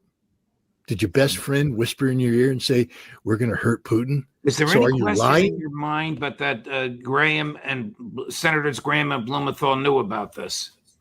They may not have known about drones leaving a truck. That's a very sensitive technical thing. They knew that something was in the works that was going to keep the Russians out. The Ukrainians said, we got a plan to keep the Russians out of Istanbul so that you could trigger your sanctions. Because Trump's whole thing was, if the Russians don't want to participate in this, then I won't be able to hold back the Senate. And so the Senate went in there, coordinated with the Ukrainians who said, we got this, boss. We got this one. So they conspired against the policy direction of President Trump. That's sedition. Is it incompetence on the part of Ratcliffe that people under him participated in this and he didn't know about it? He must understand Russia House and he must know how to deal with them. Otherwise, there is a branch of the CIA which is truly deep state, which truly operates on its own, which truly takes taxpayer funds and engages in all kinds of behavior, lethal and surveillance, without the knowledge and consent of the president or their lawful superiors. The problem is, Judge, there's a founding document dated back to 1947, NSC 10-2, which creates the Special Activities Department within the CIA, and it's tasked with carrying out covert operations, deniable operations, meaning that they stay right in the legislation that the CIA must construct these operations so that if they are uncovered, they are deniable to the United States. This means that the CIA, by its very nature, goes so deep and restricts information flows so much that they can, from the standpoint of a covert operator, and I can tell you this with 100% certainty, CIA directors come and go. Most CIA directors are political in nature. They're not operators. And so now I'm running this operation that's been going on for 10 years, and I got a CIA director there, and I look at him and say, I don't agree with his politics. I don't agree with the president's politics. We're going to continue to do this operation. We're not telling anybody about anything. And they've been doing that since they were founded. The CIA is the deep state. The only way you handle Russia House is to eliminate the CIA in totality. And frankly speaking, arrest most of the case officers out there because they're not good Americans. These are liars, cheaters. I was recruited by the Special Activities Division of the CIA. And I remember one of my final interviews with the recruiter was a veteran guy, Vietnam, doing Honduras, door kicker out of Honduras, covert ops during the Gulf War. And we were talking, he said, we really want you. We really like you. But he said, the problem is you can't lie. And he said, if you're going to work for us, you got to lie about everything. You got to lie to your wife. You got to lie to your friends. You got to lie to your boss. You got to learn to cheat the polygraph because you can't tell the polygraph half the stuff you're doing because you're going to go out there and you're going to be living a lie. And he said, you're too honest. Thank you for applying, but we can't take you. The CIA is full of liars. These are cheaters. These are alcoholics. These are drug users. They're gangsters. And when we dissolve the CIA, we've got to actually make sure we deal with these people properly, or else they'll go out and do horrible things. When you said earlier that this may have been perpetrated in order to cause Russia to abandon any negotiation posture, the Russian Foreign Ministry Special Envoy, Mr. Miroshnik, said the same thing yesterday. Chris, cut number 4. This large-scale incident has Ukrainian roots. Terrorist methods are internationally prohibited, but they're used at state level by Ukraine. Kiev is fundamentally not satisfied with the dialogue being organized. Therefore, immediately on the eve of the next round of negotiations, a whole series of terrorist acts was committed, which emphatically sought to force Russia to abandon negotiations. But we do not consider it possible for us to take this kind of action, because negotiations and military activities will be separated. And as for terrorist actions, I think that their organizers will receive appropriate responses. There will definitely be no forgiveness or backing down in this sense. But their mission of forcing Russia to abandon negotiations by heavy pressure simply did not work out. Wow. Professor Doctorow reports that most Russian ambassadors have been recalled to Moscow. That would lead me to believe that the response is going to be humongous if they want their ambassadors personally warned about it by Sergei Lavrov in the Russian Foreign Ministry. My understanding is that this is a week-long operation, a campaign that once it starts, doesn't finish until all the objectives are met. And the objectives are to turn out the lights in Ukraine, to destroy all critical infrastructure, and to eliminate the Zelensky government. I think one of the things they haven't decided upon yet is whether they eliminate the parliament. One of the things that that the Russians have been saying is that Zelensky is an illegitimate president and they won't deal with him, and that it's up to the speaker of the parliament to step up and take charge. They could deal with that person because constitutionally that's the person who should be in charge of Ukraine today. But because they are now labeling the parliament and many parliamentarians as terrorists, this is a very important word. This is why in America, we throw that a word around a lot and people just start rolling. But when the Russians use this word, there is gravitas behind this. There is meaning. The Russians words matter. If you are labeled a terrorist, you're going to die. Simply put, you're going to die. And they have just sentenced Zelensky to death on international TV. That's the reality. What happens to the parliament, I don't know. But the Russians, I believe, are going to carry out a week-long operation that is going to be beyond anything you've ever seen, and it will put the world on notice that you don't get to hit Russian strategic. You wrote a book called Highway to Hell, which warns of the dangers of Armageddon. Has this behavior perpetrated by MI6 and Ukrainian intel, condoned by the CIA but not reported, in your view, to their superiors, brought us closer to nuclear Armageddon? 100%. This is actually forecast in the book. I mean, every author wants to say, buy my book. It's an essential book. It's up to you to buy it, whether you want to or not. I'm here to tell you right now that we are on the cusp of thermonuclear war. When you have pro-Trump generals who go on Fox News and spout Keith Kellogg nonsense about Ukraine and Russia, suddenly coming on Fox News wide-eyed going, guys, this is really close to nuclear war. They're waking up. They understand what happened. What happened's not a joke.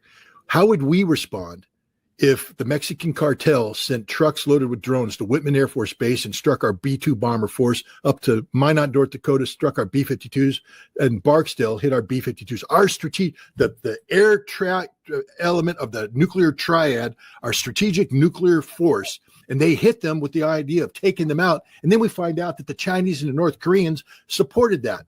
Do you think we'd sit here and go, gosh, we take them off the face of the earth, because it is existential in nature. That's what happened, ladies and gentlemen. The Ukrainians went after Russia's strategic nuclear deterrence, backed by a nuclear power, Great Britain, and facilitated by another nuclear power, the United States. And the Russians have every right to say that that is a preemptive strike, the beginning of a series of actions that could lead to the United States and Great Britain launching a preemptive strike against Russian. That's why it's dangerous, because how do you preempt preemption? With preemption, meaning you just start firing your own stuff. Guys, this is so dangerous. I know people are like, Scott, you keep crying wolf, because it's a dangerous time we live in, guys. We get lucky. Just because we get lucky doesn't mean the threat didn't exist. This is as real as it gets. Look at the photograph of the Bear bombers burned out. Now close your eyes and imagine they're B-2 bombers at Whitman Air Force Base. What the hell would you think you're going to do, and what would you want the president to do? And then be grateful that there's a guy named Vladimir Putin sitting in the Kremlin who isn't a vindictive, revengeful kind of guy, who understands the consequences of his actions. But be prepared, because he will have to send a response that reestablishes Russia's red lines in their nuclear doctrine as a reality, not something that can be violated at will by a nation like Ukraine. On behalf of the British. Here's Sergei Rybakov, the deputy foreign minister, being asked if a nuclear option is on the table, Scott. Cut number 5. We demand that both London and Washington react in a manner that will stop this cycle of escalation. So how will Russia respond? Are all options on the table, or can you rule out a nuclear response? This is a question to our military people and our Supreme Commander. I am not in a position to speculate. All options are on the table, that's right. Options are on the table, that's right. What is it about Vladimir Putin that Donald Trump and the American government seem not to understand or appreciate? I actually think it's the other way around. I think that Donald Trump, again, you're asking me to read between the lines of his social media posting, which is an incomplete representation of the conversation he had.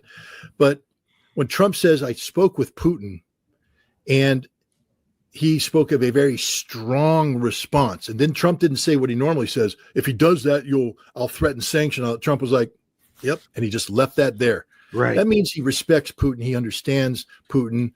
He doesn't take Putin lightly, especially now, because I do believe that Trump was briefed by his people and Trump had a wake-up call. And I hope it's a similar wake-up call. If you remember when Ronald Reagan got shot, he was in the hospital bed, and he started reflecting. Then ABC News came out with the program the day after, and he watched that program because he was sort of stuck in a hospital bed. And he turns to his advisors and said, "Is that real? Is that going to be?" He said, "Boss, it's going to be so much worse than that." And he had an epiphany. He went, "We got to stop this." And that's what turned Donald Trump around, and we began the process of nuclear disarmament. I'm hoping that Donald Trump got a briefing from Tulsi Gabbard that said, "Hey, boss, they put their nuclear forces on alert, and they're going to use them.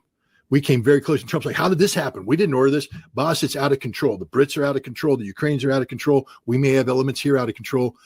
I think that reading into Trump's statement there, he understands this is a very, very, very dangerous situation. Can MI6 operate on its own, or would Starmer have had to have authorized this, or Prime Minister Starmer's predecessor, Rishi Sunak? Look at Sunak. There's a video out of Starmer hitting a heavy bag. I don't know if you've seen it. No. Is he a boxer? No, he's the opposite of a boxer. It's the most effeminate punching imaginable. And the reason why I bring that up is not just to mock him, because I am mocking him, but to point out that Starmer's not a man. And what I mean by a man is that not somebody who, there are people that can walk into a room stare the room down and say, if you cross me, I will have you executed in public, drawn and quartered, and that will be the end of you. So when I ask you the following question, you better give me the honest answer or suffer the consequences. And they go, well, he means it. I'm going to answer quick. Or there's people walking in the room that, we're going to be tough. We're going to be strong. And you're going, no, you're not. And you just say, I don't respond. I'm not. MI6 is a rogue operation. Their agents are out there doing things that aren't being reported back. They get a green light from one prime minister. They carry over the next prime minister. They should be reporting back to them, but there's no follow through.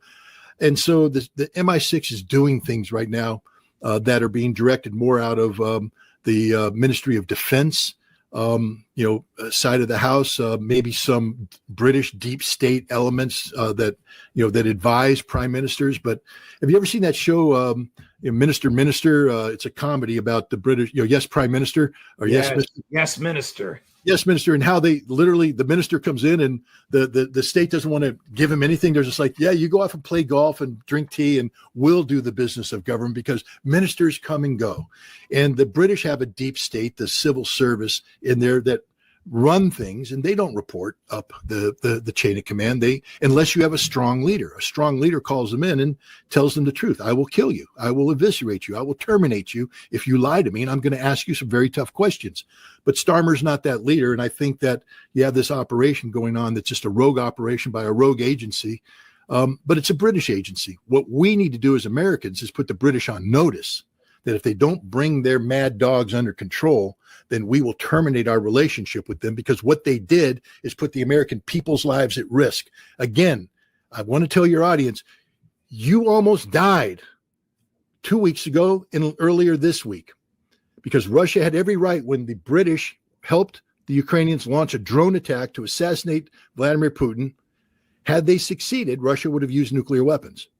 And now, by launching this attack against Russia's strategic nuclear deterrence, Russia has every right to use nuclear weapons. Fortunately, the restraint is there.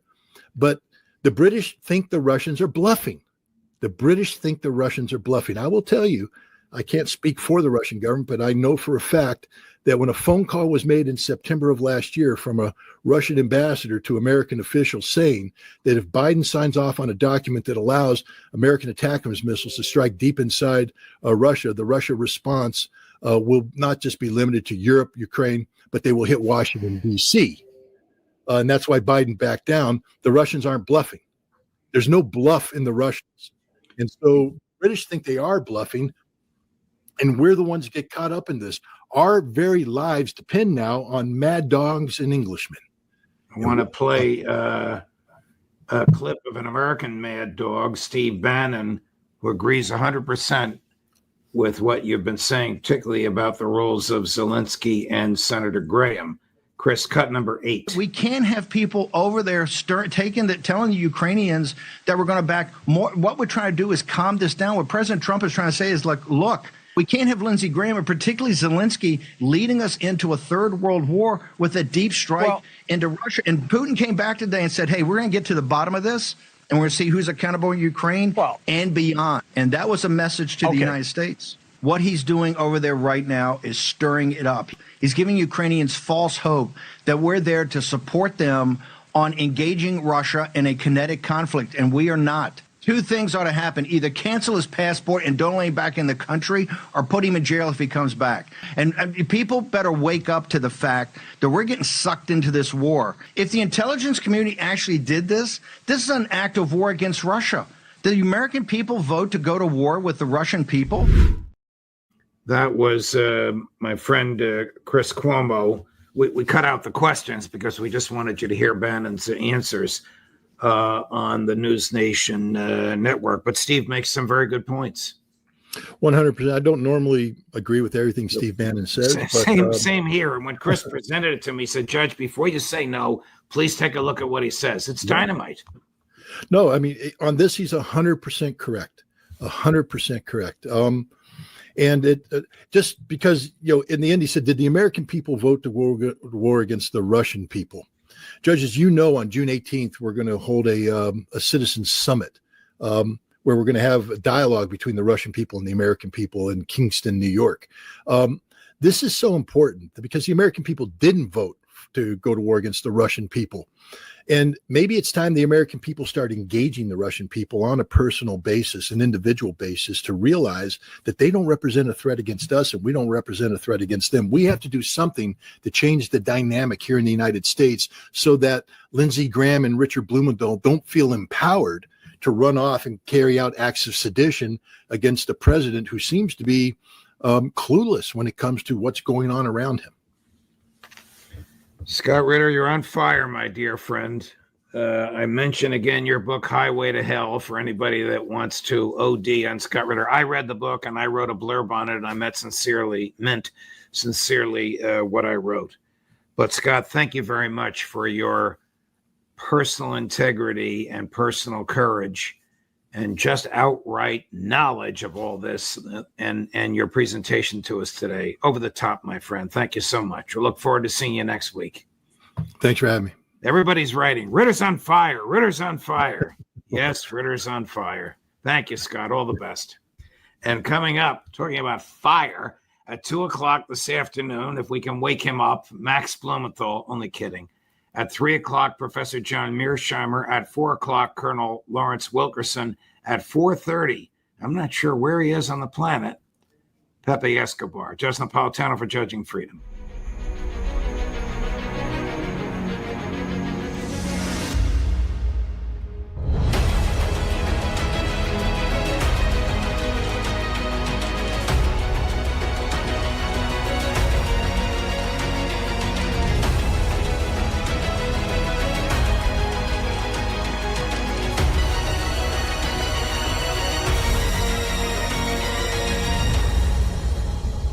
Hi, everyone. Judge Andrew Napolitano here for Judging Freedom. Today is Friday, August 1st, 2025.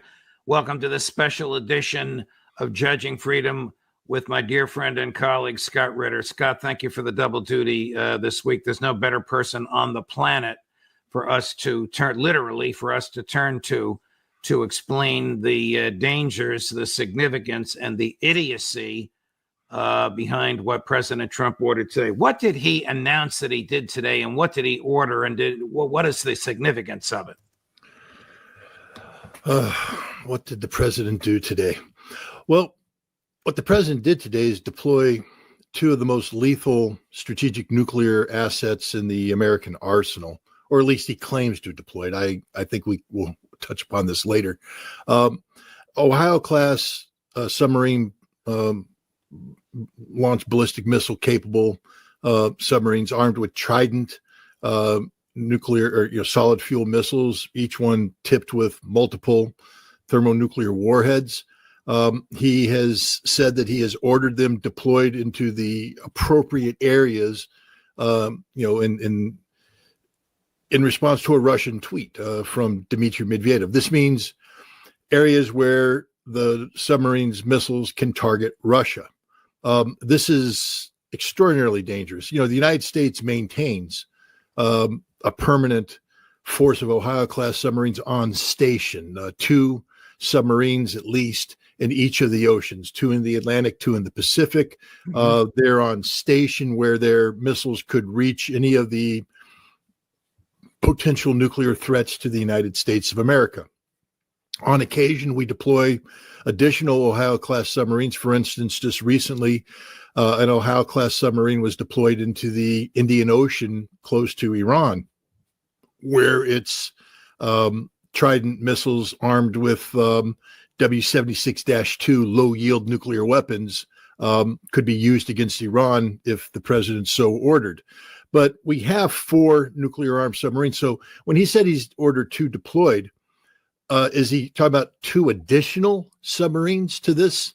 Or is he talking about redeploying 2 submarines out of their existing stations into new deployment areas that make them even more of a threat to Russia? See, the tweet he's responding to is one from Dmitry Medvedev, in which Medvedev sort of mocked the president, as Medvedev is the former president of Russia, who's the number 2 person on their National Security Council, right, who in recent years has been more publicly bellicose than President Putin. He's like the bad cop to Putin's good cop. Right. And but what did he do? Pick a social media fight with Trump, and Trump took the bait?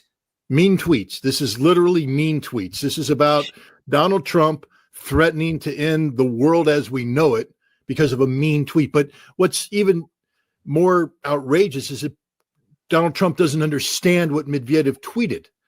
Medvedev was telling Trump to knock it off with the dangerous threats, saying that, if you do this, America can end up looking like the Walking Dead because of the dead hand. The dead hand is a reference to the perimeter system, which is a defensive system put in place by the Soviet Union back in the 1980s, so that if they are ever struck preemptively by the United States, a first strike, by the way, the tactic to be used in a first strike is to bring Ohio-class submarines close to Russia's shores, fire off their Trident missiles on a flattened trajectory to avoid detection so you can strike the targets quicker, which is what Trump just actually appeared to order the U.S. Navy to do. So the dead hand now becomes a factor, because if Trump is dumb enough to launch an attack against Russia, the dead hand, the perimeter system, will ensure that all of Russia's strategic nuclear forces will be fired against the United States, even if Trump takes out Putin, the National Command Authority, etc. I know this is a fact. When I was a weapons inspector in Votkinsk, there was a missile crisis in March of 1990 because the Russians were trying to get 3 missiles out of the factory without us turning on the cargo scan X-ray system. Why? These weren't 3 SS-25 missiles. They don't care if we see those. These were 3 of what they call Sirena. These were modified SS-25s, not to carry nuclear warheads, but to carry the radio equipment that's used to broadcast the codes. They needed to get these missiles out and deployed and ready so that the perimeter system was alive and well and living. The dead hand is only defensive in nature. Trump should feel no threat from this unless he's planning on attacking Russia. This is the insanity. This president doesn't even know what he's doing. And he's responding to a mean tweet from a guy who's been me tweeting for years now. I mean, I think most people, view Dmitry Medvedev's tweets with sort of, humor. Yeah, they hurt sometimes. He's very good at what he does.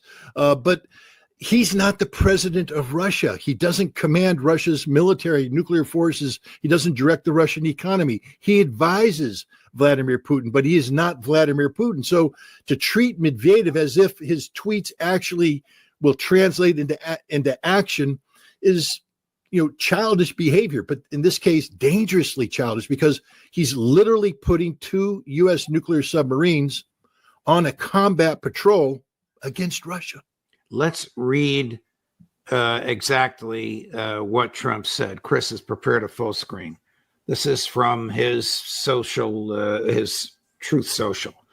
Based on the highly provocative statements of the former president of Russia, Dmitry Medvedev, who is now the deputy chairman of the Security Council of the Russian Federation, I have ordered 2 nuclear submarines to be positioned in the appropriate regions, just in case these foolish and inflammatory statements are more than just that. Words are very important and can often lead to unintended consequences. I hope this will not be one of those instances. Thank you for your attention to this matter! Exclamation point. Would Hegseth understand what you just explained about the power of these and how the Russians would perceive the threat? Would Pete Hegseth know that we already have 4 underwater and are we adding 2 more? Do we have 2 more to add, or has he just repositioned 2 of the 4 that are already somewhere in the seas? I think we have 14 Ohio-class submarines. I mean, somebody can correct me if I'm wrong, but I think it's 14. And they go through a rotation. First of all, those 4 submarines that are out there, it's a minimum of 4, 2 in each ocean. They go through rotations. And so they'll rotate back to their home port for refitting. The crews have to go out. There are some that are cycling through long-term refueling and refurbishment. So you don't have 14 able to be deployed at any one time. I think you probably have somewhere in the area of, not 6 to 9 Ohio-class submarines available for deployment. You'll have the 4 out in the fleet, out in the field. You'll have 2 that are getting ready to come out and replace 2 of the 4. And then you have surge capacity. Like I said, sometimes they send an additional submarine out to the Indian Ocean. Other times they may choose to put 3 submarines in each of the deployment areas, depending on what the world situation is. But this is a standard operating procedure, something that Pete Hegseth should be cognizant of now that he's the Secretary of Defense. He should have been briefed on this by the Commanding General of Strategic Command, whose job it is to run these submarines. The other thing that we never announced the movement Ohio-class submarine. I was just going to ask you, what is to be gained by making an announcement like this? Is he just trying to cause Putin sleepless nights? Well, I don't think Putin's going to cause sleep. But to make this announcement, first of all, it's foolish because all you're doing is giving credence to the legitimacy of the dead hand. I mean, the dead hand, again, only exists, it only becomes viable if the United States launches a preemptive nuclear strike against Russia. And redeploying Ohio-class submarines close to Russia's shores indicates that that's what you're doing. So, the Russians are going to be doing something in return. This is where it gets stupid because now they have to do something in return. Hopefully they don't announce it and make a big deal of it, but they do it in a way that we detect it and we know what they've done. But the other thing is, let's say I'm a Ohio-class submarine commander, a captain, and I'm out there just minding my own business. And all of a sudden I'm told that the president is redirecting my submarine to a new deployment area. Maybe even telling me to target my warheads. I mean, we don't know. All the warheads should have been detargeted a long time ago because we don't want inadvertent launch. But what did the president now say? Not only are we redeploying them, but you're now going to have a Russian city targeted to each one of these warheads. Who knows what's going through this man's head? But the president did this publicly. So now I'm the Russians. And I go, okay, guys, start looking for an Ohio-class submarine moving, because when an Ohio-class submarine's on station, it's sitting at the bottom of the damn ocean and it ain't moving. It's avoiding detection altogether. You don't want to be moving this submarine because it can become detected. Now, if I'm the Russians, I'm looking for this thing. The Russians have some very good submarines. And if they locate it and trail it, now they'll follow it to its new deployment area. And if it makes a threatening move, the Russians will sink it immediately. I mean, this is how dangerous this is. He has put the lives of 19-year-old sailors at risk, as well as everybody on these subs. Oh, yeah. There's not too many 19-year-olds on that submarine because nuclear submarines require people with that have to go through some good training. But you got some 20, 21-year-olds. You got a lot of 30-year-olds. You got a lot of 40-year-old men with families and kids. This is insanity. These are America's most capable warriors who we never want to think. We don't ever want these guys to go into combat. They're there for nuclear deterrence. They're there to deter an enemy from carrying out an attack against the United States. Now the president has put them in a place where they're not doing deterrence, but they have now become the perceived aggressors. This is insanity in the extreme. Pete Hegseth should be advised. The chairman of the Joint Chiefs should be screaming his head off. I mean, J.D. Vance should be saying, Mr. President, no. But what we get, Lindsey Graham, the perfume princess out there having an orgasmic response to the president's toughness, telling his friends, the Russian people. Lindsey Graham isn't friends with anybody in Russia. I can tell you nobody in Russia is friends with Lindsey Graham. But, this is ridiculous. I apologize for the sexual reference there. That was inappropriate. But, you just take a look at the way this man's responding to this dangerous absurdity on the part of the president. It's idiotic. This is going to raise your blood pressure even more. Rather than cautioning the president, my former Fox News colleague, who now runs the Pentagon, has reposted on his own X account President Trump's nuclear post that I just read to you. There it is. On Pete Hegseth's official account, he reposted what Donald Trump said. So these guys are enablers, Scott. But I got to ask you something that I think is going to make this worse. Is it true that within the past several weeks, the United States delivered nuclear armaments to Great Britain? And if so, what did we send there? Well, it appears to be true. I mean, I can't confirm it, meaning I haven't seen the deployment order and I haven't seen the miss, but I've read the media reports and all indications are that we have delivered B-6112 gravity bombs. These are basically it's the same weapon system that we have deployed throughout NATO, part of the NATO nuclear deterrence. We've now deployed these to Great Britain, to air bases there, which means that we now have a nuclear deterrence outside of the NATO hierarchy. That's what's interesting here, because in order for Great Britain to receive American nuclear weapons under the NATO umbrella, you have to invoke the NATO Nuclear Advisory Council and all this. There has to be discussion and things of this nature. This is a unilateral deployment of the United States to Great Britain, which implies that this is about the United States and Great Britain posturing as opposed to the United States strengthening NATO's nuclear deterrence.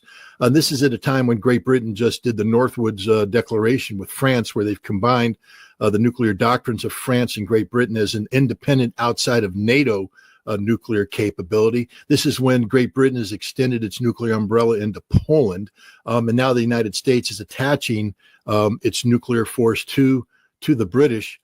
I mean, we are literally, people look at all this stuff and they're like, oh, that's not a big deal. Let's not blow this out of proportion.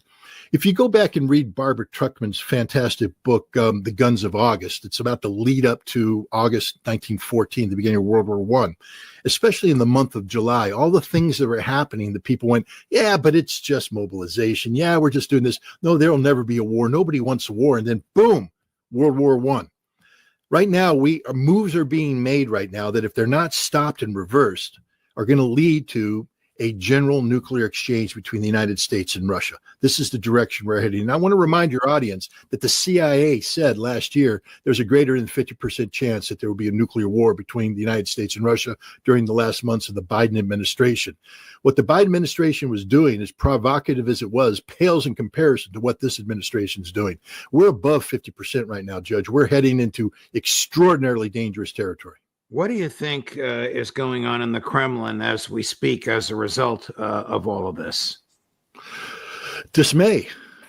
I mean, first of all, the Kremlin right now, I believe, is, trying to bring an end to the Ukraine conflict without creating an even greater conflict. And so this is always a delicate diplomatic balancing game.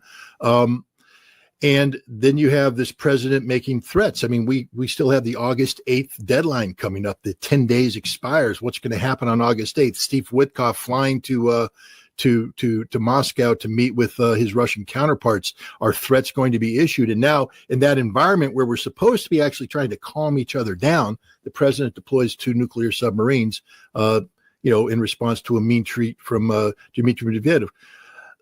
The good news here, and I know I'm going to get in trouble here from people, but thank God there's one mature, responsible adult in the room, and that's Vladimir Putin.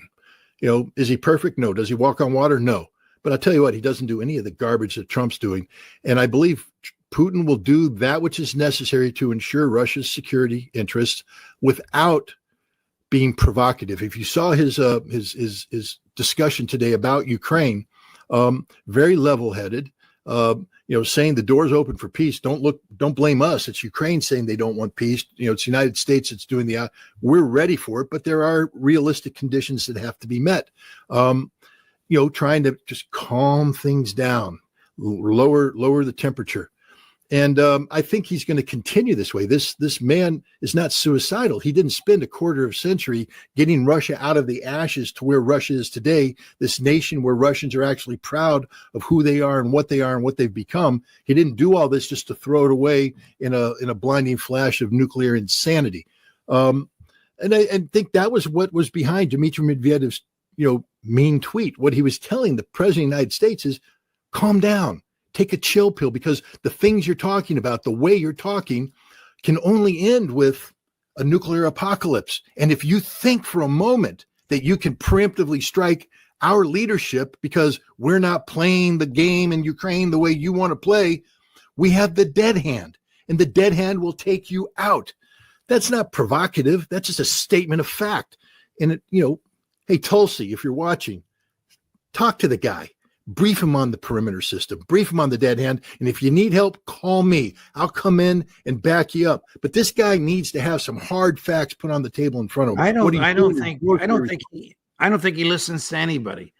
Maybe Tulsi Gabbard is the only one that will tell him what he doesn't want to hear, but the others are all yes men around him. However, Pete Hegseth retweeted. That's the biggest indication of sycophancy that you can come up with.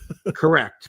President Putin did release a statement, very brief, to the point, and manifesting what you said, the adult in the room. All disappointments arise from excessive expectations. In order to have a peaceful resolution, it is necessary to have substantive conversations and not in public. He gets it. He gets it that Donald Trump is just bravado on steroids. Yeah, and well, the other thing is public posturing like this boxes you into a corner. I mean, what is the masculine statement that he's trying to make by deploying these nuclear submarines? Because this is alpha dog territory here. So now that you've done it, do you back away? Do you back off? Do you pretend you didn't do it? Do you admit you were wrong? No. Once you've gone alpha dog mode, you're sitting there with your chest pumped out. Hey, I got it. I'll take. So and then what? Is there going to be an additional escalation on this part? President Putin is 100% correct. The place for these discussions is behind the scenes. So you don't box yourself into a corner. Right. So there's room to maneuver. It's diplomacy 101. And, even a simple Marine like me knows this, that sometimes it's best not to go public with things, and you handle it behind closed doors.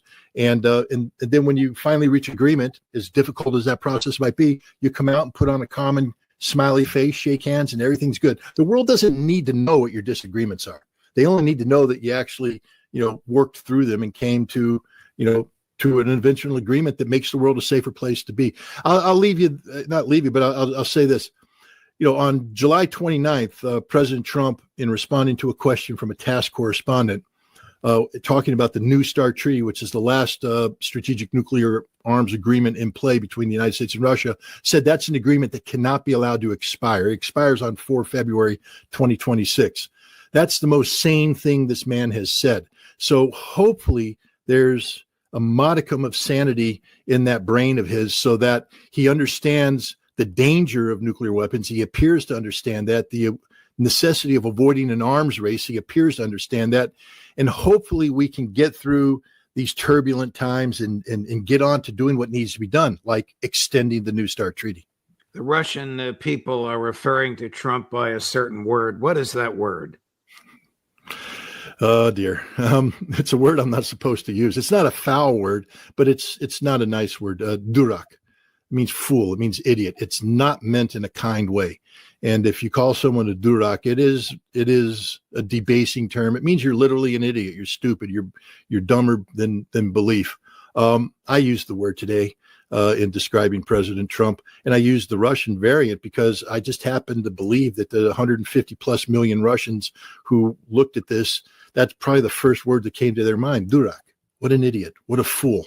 Because there's no justification for his actions. There's no legitimate trigger for this. It's as foolish and idiotic as it gets. What is American intel doing now in response to what Trump announced? Well, I mean, what it should be doing right now is monitoring Russian strategic nuclear forces, looking for any alteration in alert status, counting Russian submarines. The Russians just deployed a brand new submarine, the biggest submarine in the world. It carries 96 nuclear warheads on it. I can't remember how many, the RS-56 Bulava missiles, but the most more modern than the Trident missile. 96 of them. It's out there right now on station. American intelligence trying to find out where that submarine is. Trying to look at the operational status of the mobile missiles, the SS-27s that are out there. Are they in garrison? Had they been put out into the Siberian forests? What's the alert status of the other missiles in their silos? Because what Trump did is unfortunately, he began the process of the mobilization of nuclear forces that, if left unchecked, will lead to an inevitable nuclear. I want to come to the point. Last fall, we were over 50% chance of a nuclear war. We were very lucky to avoid it. right now that percentage is higher. It's an extraordinarily dangerous situation that, even though I sort of chuckle when I talk about the word durak, it's only because the situation's so damn dangerous that you have to laugh. It's like, we're going to die. What can you do? Cry or laugh? And we're going to die unless something changes. This is it. There won't be historians able to write this history because they'll all be dead. But if they were, this will be one of those moments that a person like Barbara Tuchman would be talking about in the future, Guns of August book that would have been written if anybody lived. But we're talking about thermonuclear war here, global thermonuclear war. There won't be survivors. Wow. How destructive can these submarines be if they were to attack under the radar or under the defensive systems at Moscow? Are we talking about Hiroshima and Nagasaki type destruction or greater? Oh, good Lord, greater. Hiroshima and Nagasaki were 12 kilotons, under 20 kilotons of destructive power. Destructive, no doubt about it. Our cities would be hit with, 150 kilotons, 300 kilotons, 1 megaton. That's 1,000. We're literally talking. So I did a public briefing last December at the National Press Center where I invited Theodore Postal to come in and give a presentation about what a single Russian nuclear warhead over Washington. This is the brilliant and fearless MIT physicist. Yeah, a good man. And you look at this briefing and it terrifies you. And that's just one. Understand that when you do nuclear targeting, you're putting at least 2 warheads on each target just to ensure. If you're hitting a national capital center, I can say this: during the Cold War, Moscow was targeted by about 60 warheads. Just overkill to make sure we got everything. And so what the Russians will be doing the same thing. There will be nothing left alive in Washington, D.C. Read Annie Jacobson's book, Nuclear War. She run through a very realistic scenario, and it's over. And you don't want to survive this. If there's a nuclear war, you want to die. You want to be one of the ones who turns into dust immediately, because to live isn't to live. To live is to die. Rear Admiral Buchanan, who is the director of plans for Strategic Command, gave a lecture last November in Washington, D.C. And after he acknowledged that the Biden administration is ready to have a nuclear exchange with Russia, we're ready to have a nuclear war with Russia, and we're going to win. This is what he said. He then said, we probably should be more honest with the American public about what this means and what victory means. Because he said, even when we win, life will never be the same for any American. There won't be civil liberties. We'll be living under permanent martial law. You're not going to have electricity, running water, medicine. None of the niceties of civilization that you currently enjoy will exist. And that's winning a nuclear war.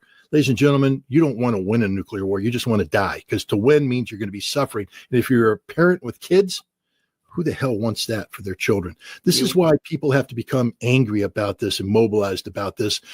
People should be calling up their representatives in Congress and saying, what the hell are you doing? People should be demanding that Lindsey Graham, the perfume princess, get booted out of the Senate. This is the man who is almost singularly responsible for this very crisis because of his asinine performances, because of his Russophobia.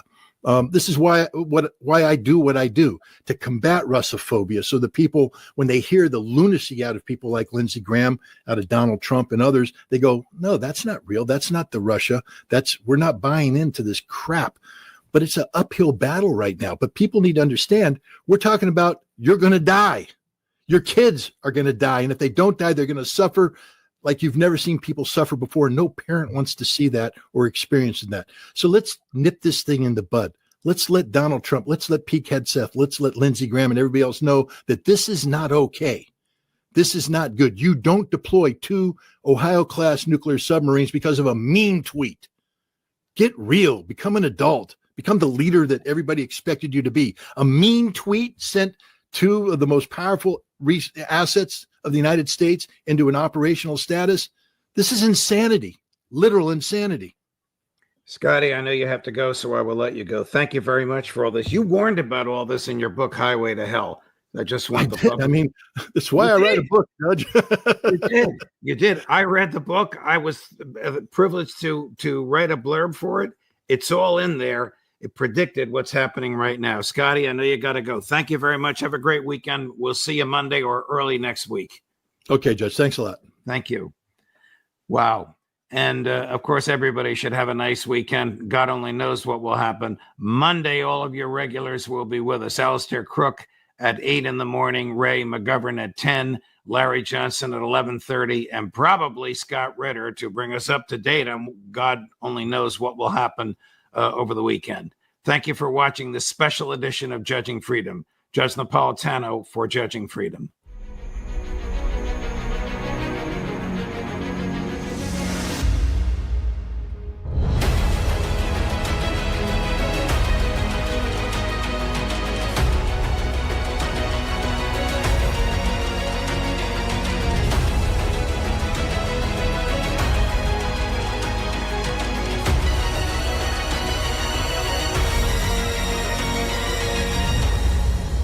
A woman by the name of Deborah Lipstadt, who is the State Department envoy to combat anti-Semitism, and she was speaking at something called the Israeli American Council, a pro-Netanyahu lobbying group funded by Miriam Adelson. I think you'll be scandalized by what she said. Cut number 6.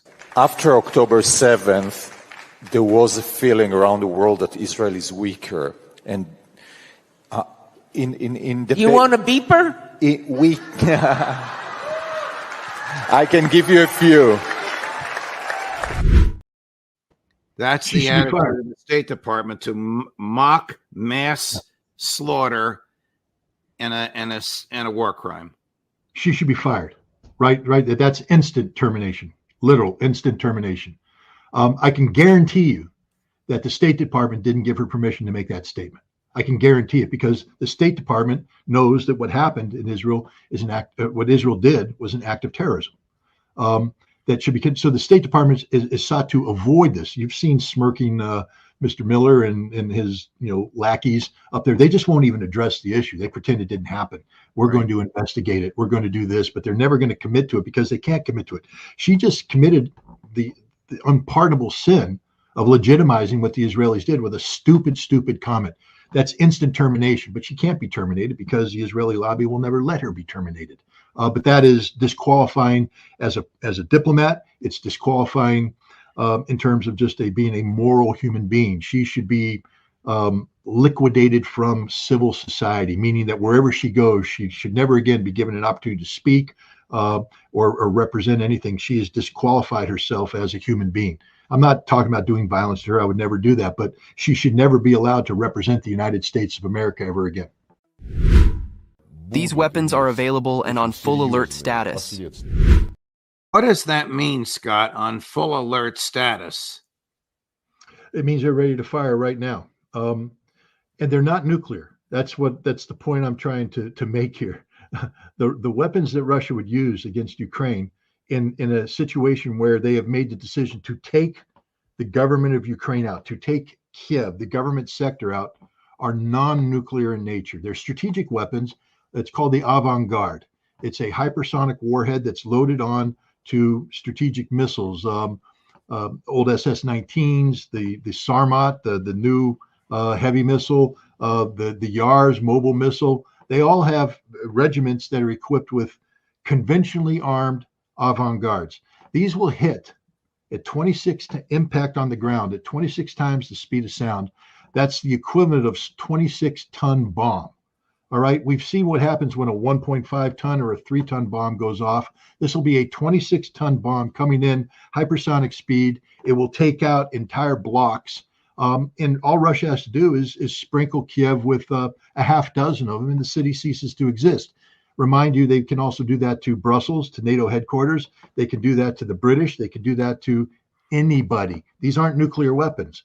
And when they do this, the impact will be so devastating, it'll have a nuclear-like impact on the psychology of the West. And there's the danger. And this is where I would, if I were advising Lavrov, say, I understand your capabilities and I understand what you can do, but you need to understand what that would trigger. And I do think he knows what it would trigger, which is why he keeps saying, we don't want to do this.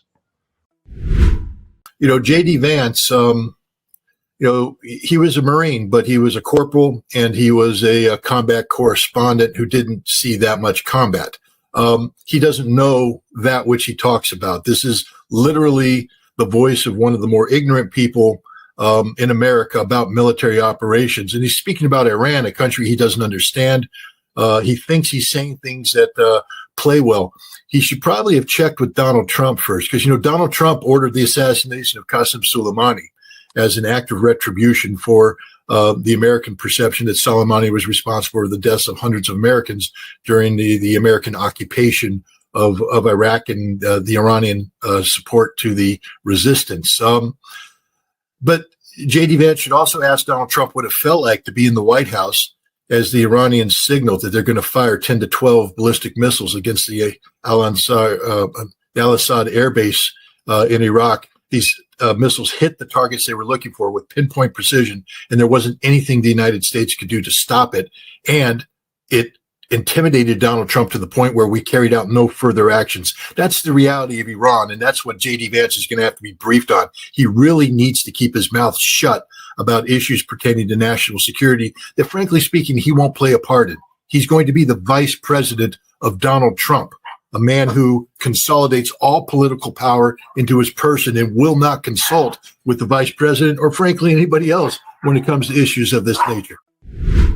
The CCD, the Centers for Disease Control, and information terrorism in America. What the hell is information terrorism from the perspective of the deep state in Atlanta, the CCD? Well, apparently, if you voice an opinion that counters their official narrative, you're an information terrorist. I mean, that's what we're talking about here. Dissent has become terrorism. What we normally expect in America, which is civil debate, discussion, and dialogue about difficult issues. That's how we improve ourselves as a democracy. We sit down, we have a free exchange of ideas. But when you have a narrative put out by the government or a government agency, that narrative can't be questioned. And if you question it, then you're not an American citizen doing what American citizens should do. You are the problem, and we tend to define the problem in terms that grossly exaggerate things, such as information terrorists. We need to understand that the United States government is waging information warfare against we, the people of the United States. Their job is to manipulate data, to shape perceptions, to do anything other than to have a fact-based, honest discussion about difficult issues. Are we in danger of the American government declaring people like you or me or RFK Jr. information terrorists because we dissent on something like the vaccine? I know that the United States has made it impossible for us to have a fact-based discussion about the experiments because they've taken the records, and for 75 years we can't talk about it. I know that anybody who raises the issue gets silenced. It gets deplatformed. Deplatforming is a tactic used by the U.S. government directly, more likely indirectly. We know that the FBI has in the past and maybe continues to have interaction with various social media outlets where they are instructed to shut down people who are talking. Oh, Scott, 4 federal judges in Texas, 1 at the district court level and 3 at the Court of Appeals level, have examined the discovery in a major lawsuit brought there by state attorneys general against Facebook. And the evidence is crystal clear. I mean, there's an email from Nick Clegg. You remember him? He was deputy prime minister to Great Britain. He's now a mucky muck at Facebook, or whatever Facebook calls itself these days, complaining bitterly to Mark Zuckerberg. Get these guys off my back. Get the White House off my back. Get the FBI off my back. We got to take this stuff down. These guys are driving me crazy. There's no question but that the government is attempting to do indirectly what the First Amendment unambiguously prohibits it from doing directly, which is abridging speech because of its content. We're talking about the government suppressing speech because it hates it, fears it, or disagrees with it, which is the exact thing the First Amendment was written to prevent them from doing. My guest on Judging Freedom was Jack Devine, whom I think you know, lifer in the CIA, now retired. And at the time of his retirement, he was very senior management. Here's his comments on the condition of the Russian military. They will lose. They cannot win. He's actually, it's not that he can't sustain against an insurgency like they tried in Afghanistan. He can't win the traditional part of it. He can't even get control over it before it starts to crumble. It crumbled when he went across. I didn't realize the poor condition of his military forces, their training, their leadership, communications, and the state of their equipment. Your response. Do they make mistakes? Yes. Have they made mistakes? Yes. But the notion that they fell apart the moment they took over 20% of Ukraine. So the idea that somehow they lost is absurd. Have they since vacated or exited, whatever the military term is, a noteworthy portion of what they took over? Absolutely. They traded space for time. We've had this conversation. They went in with too few resources. They tried to do too much with too little. That's changing right now. Ask Mr. Devine how the Ukrainian power grid's looking right about now. Ask him how the Ukrainian future for the winter is looking. Ask him what's happening to the vaunted Ukrainian armored corps built by NATO right now in Kherson. Ask him what the casualty ratio is right now in Kherson. Ask him what the future of Kherson is in the coming month. Ukraine's getting weaker. NATO's becoming more fractured. Game. Marco Rubio is a bigger traitor to Donald Trump and Donald Trump's policies than Mike Pompeo was. It is Marco Rubio that has sunk the Russia policy, and he's sinking the Iran policy. He's preventing Trump from achieving the policies. When I say prevent Trump, it's because Trump is ultimately, at the end of the day, a very weak and insecure man who doesn't have what it takes to stand up, look people in the eye, and say, you're fired. And that's what he needs to do to Marco Rubio right now. Fire him, terminate his existence. But he took $100 million from Edelman's widow, and gosh, he surrounded himself with the wrong people. But Donald Trump, this is why he's failing right now, because of Marco Rubio. And Marco Rubio is behind Mike Waltz being kicked out. Does Donald Trump understand what's at stake in the special military operation in Ukraine? No, I don't think Donald Trump can spell Russia, let alone understand the complexities of Russia. He certainly doesn't understand Ukraine because he's a schizophrenic when it comes to Zelensky. One minute he rightly calls him out as this irresponsible dictator. The next minute he speaks about him as if he's the legitimate leader of a viable nation state. He doesn't know how to deal with NATO or Europe. He's all over the place. And one of the reasons is because of the conflicting guidance he's getting from his national security team, led by Marco Rubio, who is, continues to sell, Europe as a viable ally. Europe is not our ally. Why did Prigozhin turn around? What do you think was behind all this, Scott? The first thing we have to acknowledge is it was an armed insurrection. Wagner, under arms, revolted against government rule. Now, Prigozhin will say, I did it because I'm anti-Shoigu, anti-Gerasimov. I mean, just imagine if an American mercenary group, let's say Blackwater, decided, what the heck, we're going to get inside our U.S. government-funded helicopters and vehicles, and we're going to drive to Washington, D.C. To kick out Lloyd Austin and General Milley. We're not going to touch Joe Biden, just Austin and Milley. Would people call that a coup? Of course it's a coup. Because by saying that you want to get rid of Lloyd Austin and General Milley, you're saying that Joe Biden has no authority, that you are a higher authority than the elected president. Let's just stop the nonsense of pretending this wasn't a coup. It was a coup. It was designed to topple the government of Vladimir Putin. Now, the question is why? Well, we have some insight now. We know that Prigozhin, again, he's a businessman. He's not a military leader. People need to understand that. Wagner is a private military company. It's not an army. It has no sovereign status. It exists because the Russian government funded it to the tune of $940 million in an annual contract that was signed on 1 May 2022, due to expire 1 May 2023. And because Prigozhin had difficulties with Shoigu, and because of the legal aspects of the Donetsk and Lugansk People's Republic becoming Russia, meaning that private military contract can't exist, the contract wasn't going to be extended. Wagner, if it was going to continue to exist, had to sign a contract with the Ministry of Defense and become a volunteer unit under the auspices of the Ministry of Defense. This means that Shoigu would lose all that money. He didn't want to lose that money. He didn't want that contract. This was always about money. This was about greed. Prigozhin's greed put the security of Russia, et cetera, at risk. So he was driving on Moscow to get Shoigu and Gerasimov to back down, to say no, that Wagner could exist under some sort of special extra legal status. Wasn't going to happen. Putin wasn't going to bend. And had Prigozhin kept going, he was going to die. Putin had put 2,500 special forces in Serpukov. The lead elements of Wagner had run into them, reported back that these guys are serious. They're going to kill us all. Rostov had been surrounded by 10,000 Chechen Akhmat special forces who were under orders to go in and kill Prigozhin and kill or capture all of the Wagner people, had Prigozhin not given up. So Prigozhin gave up because he was going to die, straight up. In order to prevent bloodshed, Putin and Lukashenko, the president of Belarus, agreed that Prigozhin and those who committed treason, and Putin is quite clear about what happened, they get to go to Belarus. The other people, the 17,000 that stayed in their camps, they get to sign contracts with the Ministry of Defense or go home.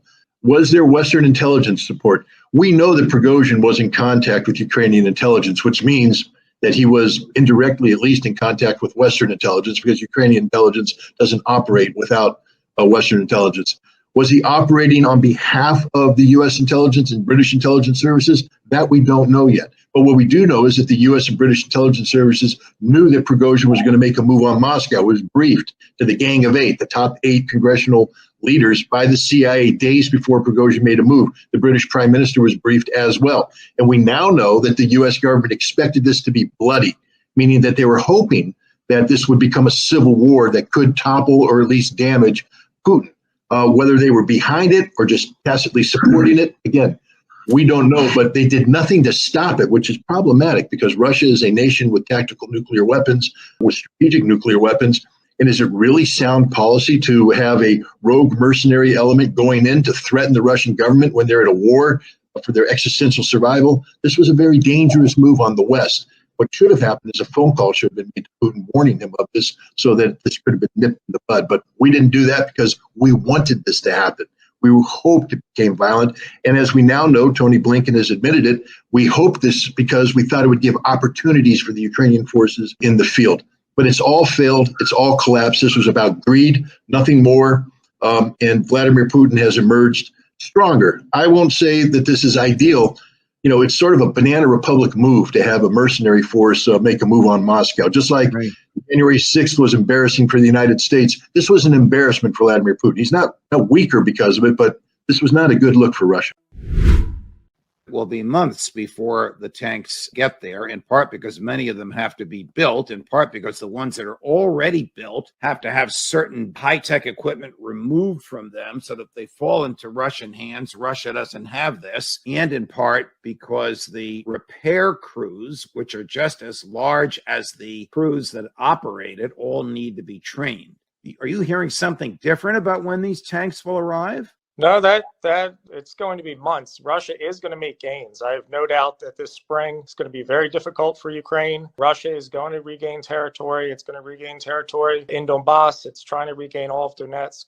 Bakhmut is likely to fall. It's not going to look good for the next few months here. You know, Ukraine really needed to push that winter advantage, and they didn't. And they've been on the defensive, and it's going to extol price on them. But, you know, once that equipment arrives, it depends how well the Russians are able to fortify their gains as to how long it takes to then liberate those areas and whether an offensive to go for Crimea is possible this year or not. It's looking less likely to be possible this year because a lot of the year is going to be spent regaining territory when the tanks arrive that the Russians will take in March, April, and May. We've talked about military math, so I don't have to go over burn rate, replenishment rate, etc. The Russians have an extraordinary military advantage, one that they have yet to fully exploit. They're in the process of developing the battlefield to identify weak links, and then they're going to overwhelm the Ukrainians. It's not going to be limited advances. It's going to be an overwhelming advance that will cause the collapse and destruction of the Ukrainian armed forces.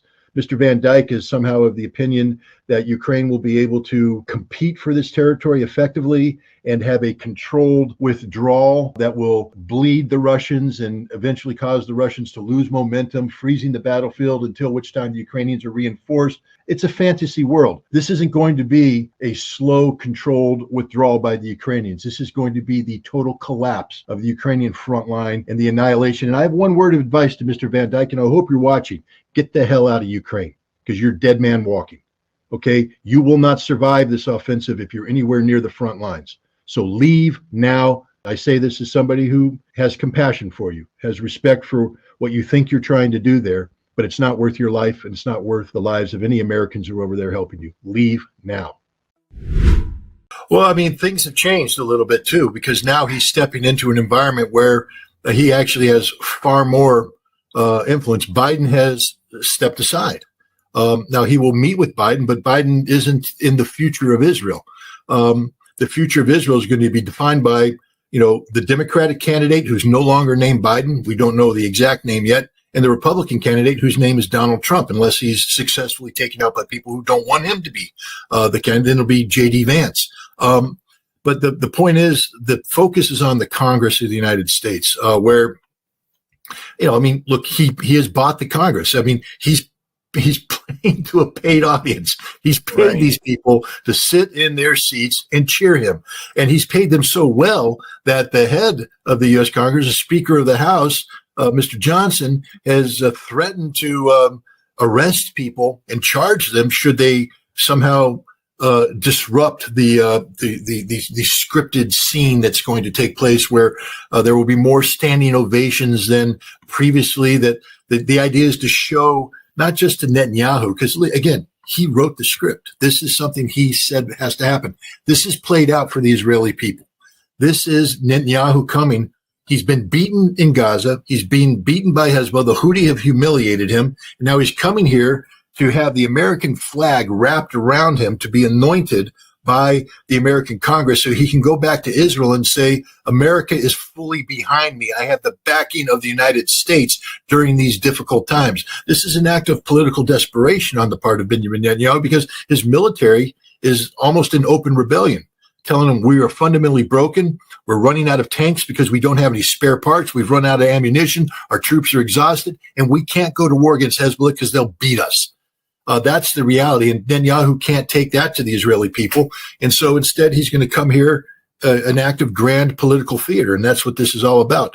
I would like to believe the American people could see through this. Unfortunately, we keep electing the same bought and paid for members of Congress and Senate, knowing that Israel owns them. We keep electing them. So I think the American people are culpable in this as well. Senator Chuck Schumer, leader of the Democrats in the Senate, has offered a resolution for the sense of the Senate condemning Tucker for having Nick Fuentes on his show and not challenging all of Fuentes' beliefs. I don't know this fellow Fuentes, but I was very impressed by what he had to say about Trump's Truth Social post. So as a bit of a prelude to Tucker coming on tomorrow, and to elicit your response, of course, Scott, here's Nick Fuentes yesterday responding to Trump's Truth Social post on Rob Reiner. Someone gets murdered by their son. It's a horrific tragedy. This is a horrible story. And nobody deserves that. I don't care what their politics are, what they said on the internet or on television. Nobody deserves to be murdered, stabbed to death with their wife by their own son, who they tried to help. Now, if Trump were actually doing what he promised to do, you could overlook the fact that he's vain, that he's a narcissist, that he's tactical but not strategic. You could overlook all these things if he was bringing home the goods.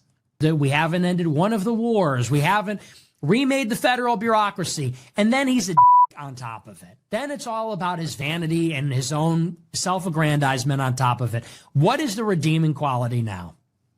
It's nothing. It's hollow. That's my take on the Rob Reiner stabbing. No one should be making fun of that. It's not funny. Who could honest to God look at that and laugh? This guy had a daughter who now has to live with this. Her brother is in prison for murdering her parents, who are now dead. Her life is shattered and destroyed, and so many people's lives are destroyed. You go on True Social and make a joke about Trump derangement syndrome. It just goes to show there was never anything there. There was never a center. It was always empty.